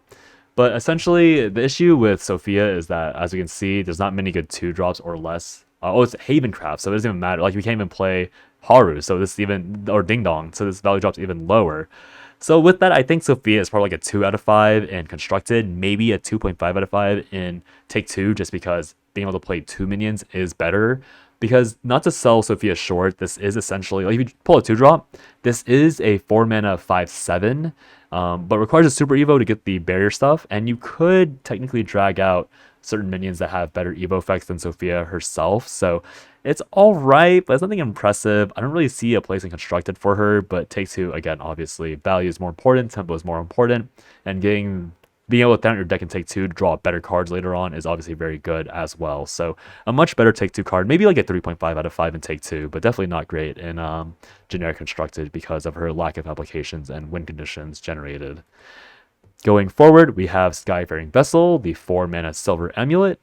Activates in hand. Whenever you engage an amulet, reduce the cost of this card by 1, and then engage, destroy this card, select an unevolved allied follower on the field, and evolve it. So basically another form of Sandalphon / Vera value generating. I think in Constructed, if there is some sort of like self-destructing thing you can do with Haven, I guess this could be like a 2.5 out of 5 just because it is a free evolve. And Take 2, I guess Take 2 I feel like it's like a 2 out of 5 because it is conditional and the condition for evolving it isn't that great. If we take a look back at everything that can be evolved, like Lamretta obviously has a effect when they're evolved, and oh, you can actually bypass. I see, you bypass the can't attack followers or leaders thing. Oh, wait. That makes this makes Sophia better because okay, so to explain my confusion here, when you look at Lamretta, so this evolve, this text specifically means that when you put the evolve like ability on this target, so when you drag that evolve icon or evolve asset to the unit, that's when this evolve is triggered. But if you evolve them through other means, that means Lamretta can get the effect. So that's why Lamretta is supposed to be good. Okay, so if you draft Lamretta, if you have a Lamretta in your deck, Sophia goes from being like that really low rating to like being like a 2.5 or maybe even a 3. Because the idea is that you play Sophia and then you only have Lamretta in your deck and you pull Lamretta, Evo her, have a 3/6 to swing with and the 2 AoE. That makes so much more sense. Okay, so yeah, obviously Skyfaring Vessel also works with Lamretta, but I think Sophia is a way better use case for that, just because you want to evolve anyways. Obviously, evolving as Haven is kind of important, but the issue is that most of Haven's nice evolve effects require you to mouse over it. Lamretta so far seems to be the only unit that you would like find okay with just evolving it through a separate means. So we'll see. I think this is probably like a 1.5 out of 5 in Constructed, and maybe like a 1.5 out of 5 as well in Take 2, just because it's really hard for me to see the value of playing this if you don't have something like Awe and Inspiration, or whatever it's called, Awe Inspired, which is already kind of a mid card to me. Maybe better in set 5. And then the last Havencraft card, Vera, Luminous Primal Knight, an 8 mana 6/8 with a fanfare. Select 2 enemy followers on the field and banish them. Super Skybound art, super evolve this follower. Ward, can't take more than 3 damage at a time. So obviously this card is meant to be the turtle card. If you play this after playing stuff like maybe you have Catalina in your Wardhaven deck, you have Aether, you have a bunch of minions that force out Odins beforehand, this card will be super extremely efficient. Unfortunately, destroy effects and banish effects do go straight through her, so Portal Haven or Puppet Portal rather, with all of their Banes can go through. If Mukon makes a reappearance, then that Bane can go through. Sword with Samurai can go through this. So there's a lot of counterplay to Vera. So in Take 2, I think Vera is a 4.5, maybe like a 4.9 even out of 5. But the issue is that those destroy effects are probably being drafted whenever you can see them. So she's a little less effective. Like people are drafting those 4-mana spells that kill something and summon something in constructed or in take 2 rather, because it is slow enough for that, right? So Vera loses a lot of value in that. In constructed, I think she's probably like a 3.5 out of 5. The issue is that she did have value in being like a blocker for certain win conditions. So like Rune, for example, couldn't get through Vera because they don't have reliable destroy effects when it came down to like burst swings. But now Rune can technically use stuff like Elmont to deny Vera. Obviously that's not that good. Like if you play Elmont into Kuon and then you decline, like you sack all the minions, then play Kuon again, like that Shigami won't be that big. But there now are ways to kind of counterplay around Vera for Runecraft. So I think she would have been like a 4.0 if less crafts had ways to play into her, or like had ways to deny her existence. But now that most of the crafts that care about her existence have ways to play around it, like for example, Forest has Lily, Rune has Elmont, Sword has Samurai, Abyss has Cerberus and like Reaper Scythe. Every craft, like even Haven, can destroy very really easily. Every craft has a way that they can draft, like something they draft semi often to deal with them in constructed, but take 2, a bit more RNG, they have to pull it, so that's why she's a little worse in that sphere of the game. Moving on to the last craft, we have Portal. Portal has gotten super aggressive options, so again, with the mid-range aspects being more pushed this set, I think Portal is maybe in a decent place. First, we have Tsubasa, the Blazing Cyclist, a 2-mana 3/1 with a fanfare, increase the Skybound art gauge of all cards in your hand by 1 with Rush. So this card is very okay. Again, I keep emphasizing the existence of Sandolphin because Mr. Sandy Dolphin, he will be played in all these mid-range decks because they all come with these Evolve accelerators. So having Tsubasa being able to increase his those Skybound art gauges a little faster is really nice, because that means you can get to your win condition faster. And when we get to Bubs or Beelzebub later on, we'll talk about the OTKs you can set up, and Tsubasa does help you set up those OTKs pretty nicely. And again, being a 2-mana 3/1 rush means you can deal with a lot of these aggressive minions that other people are playing. Obviously, Portal is not really in that dire need of strong 2-minute minions. You can always play stuff like Puppet or like Puppeteer and like the Lancer in order to deal with bigger drops. But having, again, this is just a response card that accelerates your actual win condition, which is always a really welcome addition for these new decks and is usually a pretty strong option. So I think in constructed, Tsubasa will be like a 3.5 out of 5 because he is playable and he's good if Sandalphon Portal ends up being a thing. And then in Arena or in Take 2, I think he's more like a 2.5 out of 5 just because you can't draft like that. And he isn't nearly as good when you're not building towards an option that is good. The next card will be Isaac, the Congenial Engineer. Isaac is a 2-mana 2/2 with the last words, add a striker artifact to your hand. I think this is actually going to be like a 4 out of 5 to me in Constructed, and then a 4 out of 5 as well in Arena or in Take 2. I keep saying Arena. My Hearthstone brain rot is too high. And the reason for that is mainly because Portal doesn't actually have many good 2-drops that generate multiple gears on turn 2. So obviously we have Ironheart Hunter, which is only 1 gear, and we have Electric Whiplash, which is also just 1 gear. So essentially we're generating a better version of both of these. Like this is just straight up better than Electric Whip last, right? Like no matter what, I think we can all accept that. And Ironheart Hunter does have an Evo effect that does damage, but the thing is that Portal already has so many good Evo effects on their board. Obviously, we also have Carnelia, Ember of Darkness, but Carnelia is not. I don't think Carnelia is actually that good because I feel like having to hold her and burn an Evo on her just to give like ward and can't be destroyed by abilities is like a really lame effect to me at least. So I'm gonna actually, I'll go ahead and, yeah, no, I think 4 is fair. I was gonna say 4.5, but I think 4 is fair for Isaac. So Isaac gives you double the gear generation of all of his counterparts. A striker artifact is even good in Arena because you can just play that raw. And one of my problems I had with Cassius, we'll talk about later, was that you don't really have, like, I wasn't really confident that Portal had the generation needed to do double Omega on turn 11, 12, 13, 14, like whenever you can play that.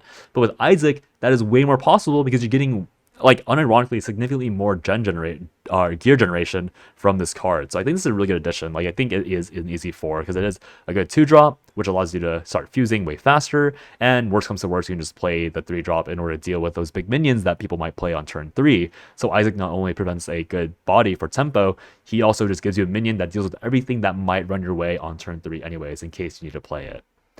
The next card is going to be Show Reborn Night King, 3-mana 2/1 fanfare. If you've unlocked Super Evolve evolution, give this barrier or give this follower barrier, and then it also comes with a storm. So obviously I mentioned earlier with Haven how the storm wasn't really impressive, but the reason why I'm going to give Show a 3 out of 5 instead of a lower score in both Constructed and Arena is because Portal does actually have a lot of good ways to deal damage to face.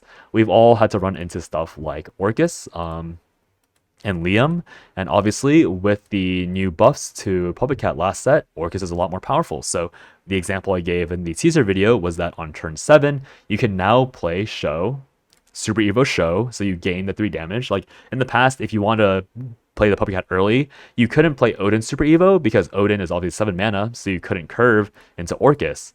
And so with Show, you still gain that damage value increase from playing your Super Evolve, but now you can also combine it with Puppet Cat and set up your 12 damage. You can now set up your 12 damage Orcus on turn 7 because you can play, again, you can just play Show early on.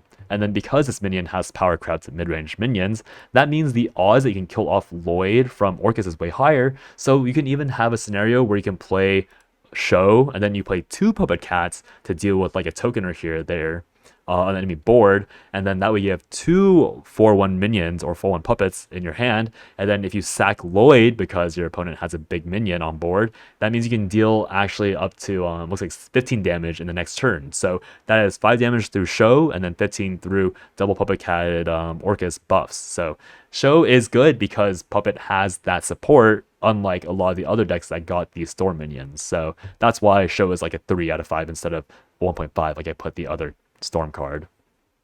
The next card is going to be Stonebreaker, 3 mana spell. Do this 3 times, deal 1 damage to a random enemy follower. Not really that impressed. If there's a slower Artifact Portal deck, then maybe Stonebreaker is good. But otherwise, Stonebreaker is an alright play, just generically, because it is a decent amount of damage for the cost. I'll say that in Constructed it's a 2.5 out of 5, just because it is a decent tech card if the scenarios present itself. And then in Take 2, I'd say a 3 out of 5, just because it is playable as removal, and it can save your life by like clearing boards, because there are a lot of intimidates coming out. There are a lot of things that like are annoying. Like this does slap Vera around because it's 1 ping at a time, so it is decent in Take 2 for those random unexpected scenarios, and it is itself an unexpected scenario for your opponent, so it could be alright in Take 2, but I don't see it being super popular in Portal just because there aren't really many control variants of Portal. Next card is going to be Eustace, Howl of Thunder, 5 mana 5/4, Fanfare, Skybound art, select another unevolved allied follower on the field, evolve it, and this follower. Clash is deal 3 to the opposing follower. Important to note that Clash will happen when the follower attacks before is attacked or is attacked, my bad, before damage exchange. So Eustace will kill off 3 HP or lower minions before taking damage, which is pretty nice just for saving HP. Obviously, the issue here is that you have to be able to activate the Skybound art on curve, which is going to be impossible because Eustace is a 5-drop. But actually, no, yeah, it's impossible because even if you play 3 Subasas, you're only at 8 gauge by the time you're at the Eustace Fanfare. So he won't, like, you could probably play him Skybound arted like on turn 7, most likely. And on turn 7, you have a 7/6 with another evolved allied follower, probably going to be like a 2-drop or a 3-drop, which won't be too terrible, but won't be that incredible. So I think in Constructed, Eustace would be like a 1.5 out of 5, just because he's a bit unwieldy and clunky to play.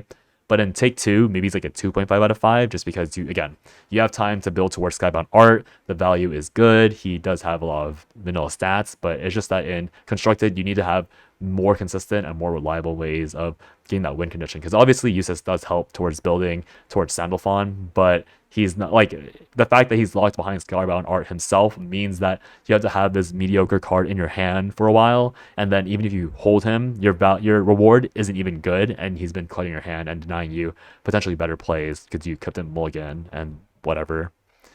So the next card is going to be Cassius, Sky Yearning Arrival, 5 mana 3/2, Fanfare, select an artifact follower in your hand, and deal X to all followers. X is the selected follower's attack, and then his last words or death rattle effect is adding a fortifier artifact to your hand. So obviously, once again, with Isaac in the game now, Cassius is super easy to enable. Cassius is going to be, I want to say, a 5 out of 5 for Portal. No, I think 4 out of 5 is more fair because I don't think you play Cassius in non-Artifact Portal, and I don't think he makes Artifact Portal meta. So Cassius, I think, is a 4.5 out of 5 in both Constructed and Take 2. Getting at least a Striker artifact in Take 2 is not that hard, so he'll be able to deal 5 AoE. And again, with the arrival of Isaac, I'm starting to get the feeling that Portal can actually play double Omega. So the issue I have with Artifact Portal is the fact that their win condition is not that good. The reason why Artifact Portal is a really good tier 2 deck slayer and not a good tier 1 deck slayer is because the tier 1 decks either outrace Artifact Portal and they can't keep up with them. So like, for example, stuff like Loot Sword would just murder you on the spot through a lot of bursts that you can't heal past. Haven and Rune would just heal all of your poke, and since Omega can only deal 13 at most and you only have them once, you just run out of fuel and you lose anyways. With Cassius and Isaac, you have significantly more artifact gear generation. You have ways to deal with your enemy board without evoing, so you can save that for Owlet. You can save that for like Karula for more board clear. You have a lot more ways to just deal with enemy boards without burning important resources. And again, if you can get to the double Omega turn, like obviously 2 Omegas in a row can be healed through, but the fact of the matter is that because if you make your opponent heal with all of your pings from betas, they might not have the heal to deal with 2 Megas in a row. And even if they do, once again, with an extreme excess of gears, you can still set up more betas after your double Omega. So it is all about this tipping point where whether or not you have enough gears for Cassius to actually make or break the game or make or break the deck. And Cassius will probably be the linchpin for whether or not Artifact Portal works because, again, his board wipe is so efficient and he gives you 2 whole gears without needing an evolve, which is really important for Artifact Portal. Now, the next card is going to be Lu Wo, Light Personified, 5 mana 6/6. Fanfare, do this 6 times, deal 1 to a random enemy follower, give all of your followers in your opponent's hand +1/+0. Skybound art, gain the crest Lu Wo, Light Personified. The crest is countdown 2. For you, by the way, whenever an enemy follower with Storm attacks a leader, give it -3/-0 until the end of the turn. Now, this card, as I said in the teaser, is the reason why I full-heartedly believe that mid-range meta is being pushed by Cygames. Again, the Benison nerf all but confirms that to me. Lu Wo is a really good tempo card. He will almost always clear your opponent's board without needing to evolve. And obviously, he has a pretty big downside of giving your opponent +1/+0. But funnily enough, his crest is really efficient as well, or is really efficient doubling as a response card or a defending card for yourself. Now, think about how many cards in this game or how many crests in this game rely on Storm to kill you. And now think about how many more cards in this game will attack you multiple times with Storm. Lu Wo by himself against Albert Super Evo drops Albert damage from 12 to just 3. Think about that. One of Portal's main weaknesses was that it was really weak to Sword, for example, bursting it. So just with Cassius, I talked about how Portal couldn't out-heal something like Sword because they play like Sincero into Albert. But with Lu Wo Crest, Albert just goes from 12 to 3 because he attacks you once. While he's attacking you, he goes from 6 attack to 3 attack. And if he attacks you again, he drops from 3 attack to 0 attack. Like, isn't that crazy? And then obviously Roach has to do even more combo because now their Roaches will deal 3 less per hit. And usually they'll be double Roach, so that's 6 less damage. And if they don't have a triple Roach option, that's 9 less damage. And the biggest major factor of this is that this is countdown 2. When I first looked at the teaser, I thought it was like a Cruel effect where you gave the opponent the crest and therefore they debuff their own minions.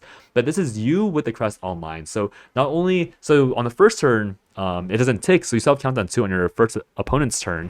So that means that first turn Luo was played with the Skybound art active, they are already nerfs. And then you play your turn, and then they're still nerfed on that next turn. So Lu Wo is extremely powerful against all of these storm-based burst closers.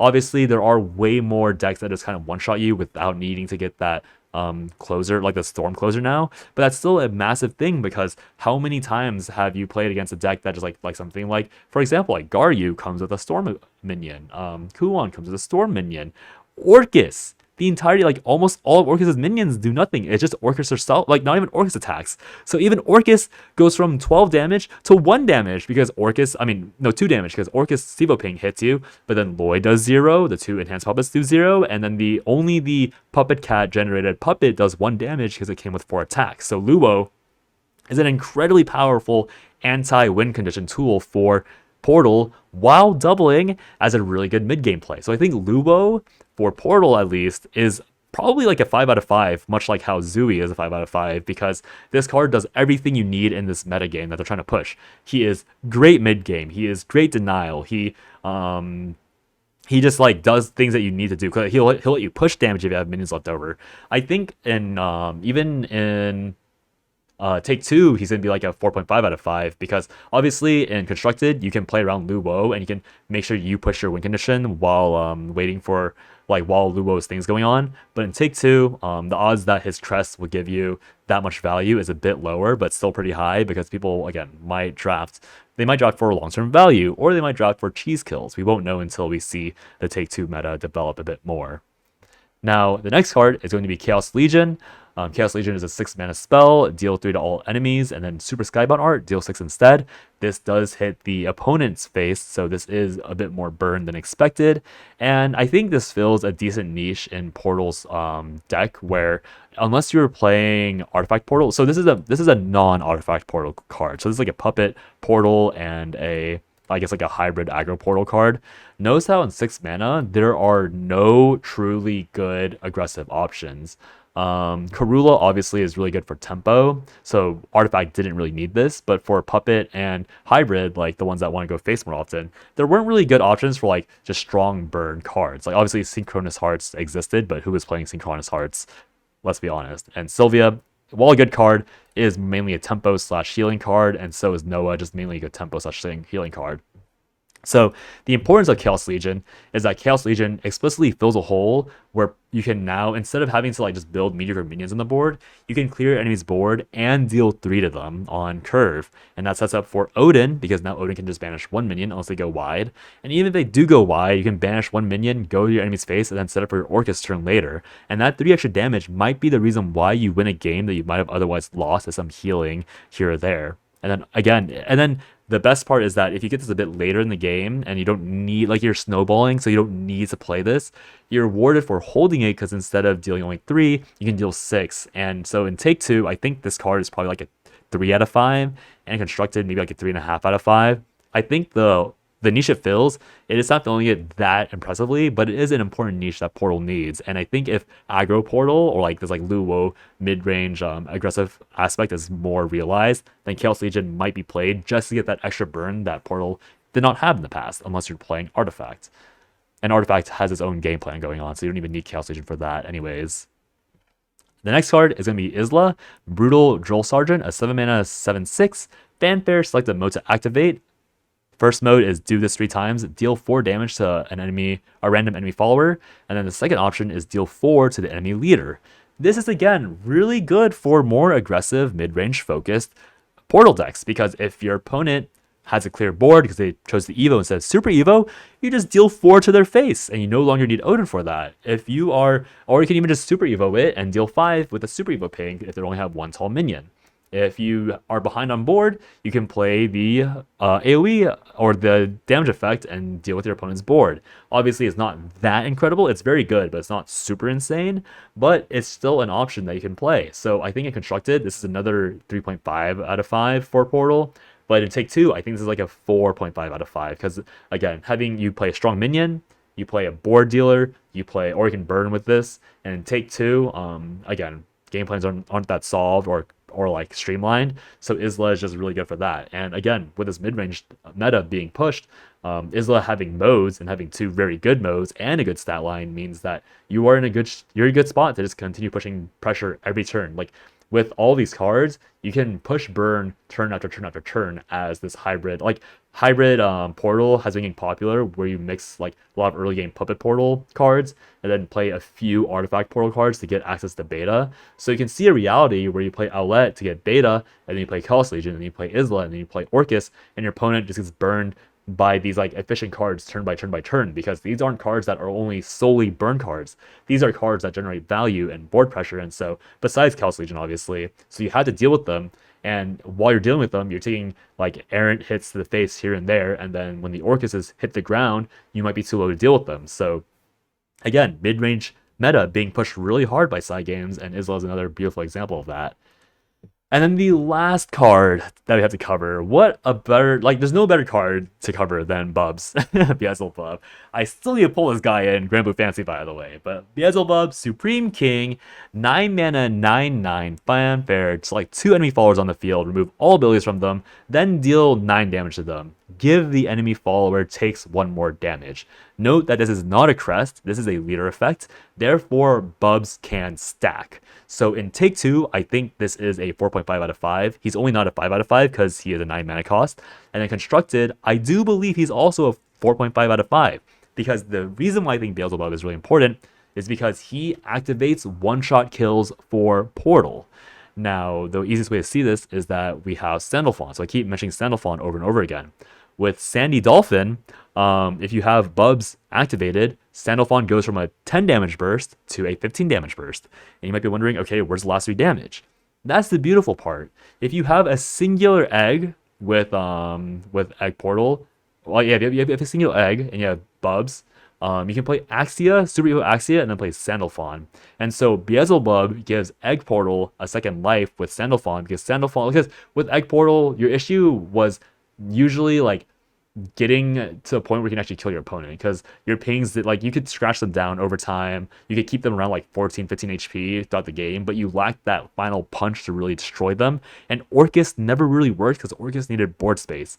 Beelzebub and Sandalphon both solve that issue by themselves because now your eggs do 2 damage instead of 1 damage, which means that each ping will deal so much more, and then you have Sandalphon to just close it out. So Bubs coming with his own board clear is also super important because that means you're like something like Rose Queen, for example, doesn't clear the board, but Bubs does. So that means you don't need to save an Evo. You can burn Evos, get pressure, get tempo, and then you can get the Fanfare off, clear the board, not die the next turn, and then you can play Sandalphon the turn after because like turn 11, 12, you've had Sandalphon the entire game in your hand. So you can play Luo on turn 8, Beelzebub on turn 9, prevent yourself from dying to Storm, and then play Sandalphon plus Axia on turn 11 or on turn 10, 11. And this is all possible because Egg Portal is an aggressive deck, so playing Luo is not out of the question. Playing Beelzebub and playing Sandalphon is also not out of the question because you do end up playing, I guess like the idea is that you need more consistency anyways, so maybe it's a bit harder to play these cards. But if you are able to make a deck that can play everything together, it is super efficient. And then even outside of Egg Portal, Artifact Portal, like you can play stuff like that original 5 mana spell that generated 2 thingies. Oops. Yeah, Doomlight Resurgence. Doomlight Resurgence, if you summon 2 betas, goes from dealing 6 to 8, which is a lot more burst. And so if you somehow, for God forbid, you have double Doomlight Resurgence, that goes from dealing 12 to 16, which is actually a massive bump in damage. So every version of Portal that has any amount of multi-hit effect gets a massive up. Like Orcus with Puppet Cat with even just one puppet, let's say a 1/1 puppet. Orcus goes from dealing 9 damage with 1/1 puppet to 13 damage with that 1/1 puppet. God forbid you have Puppet Cat, now you're doing 17 with the entire thing with Bubs. And that's totally possible. And you can set up Bubs without burning a Super Evo on the turn before. So Bubs, I guess, maybe like a 5 out of 5 is a little too ridiculous. I don't know if Bubs breaks. No, because I think Zoe does break the game. I don't know if Bubs breaks the game in that same way, so I think 4.5 out of 5 is still a fair assessment. But Portal as a craft was very weak in the last 2 sets, and so now going to this 4th set, the fact that they actually have a potential to set up a one-shot kill while still not risking death is super important for that craft. So yeah, pretty exciting card to end on. That'll be the video. I think I had to stitch everything together because I ended up taking a separate take because my heater is going off as I speak, and that causes a lot of audio quality issues. So if you notice like weird pauses, that's what it was if you made it this far. But yeah, thanks for watching. Thanks for sticking this far. I really appreciate it. Hope you guys have a great time with set 4, and I'll see you guys when that hits. Bye-bye.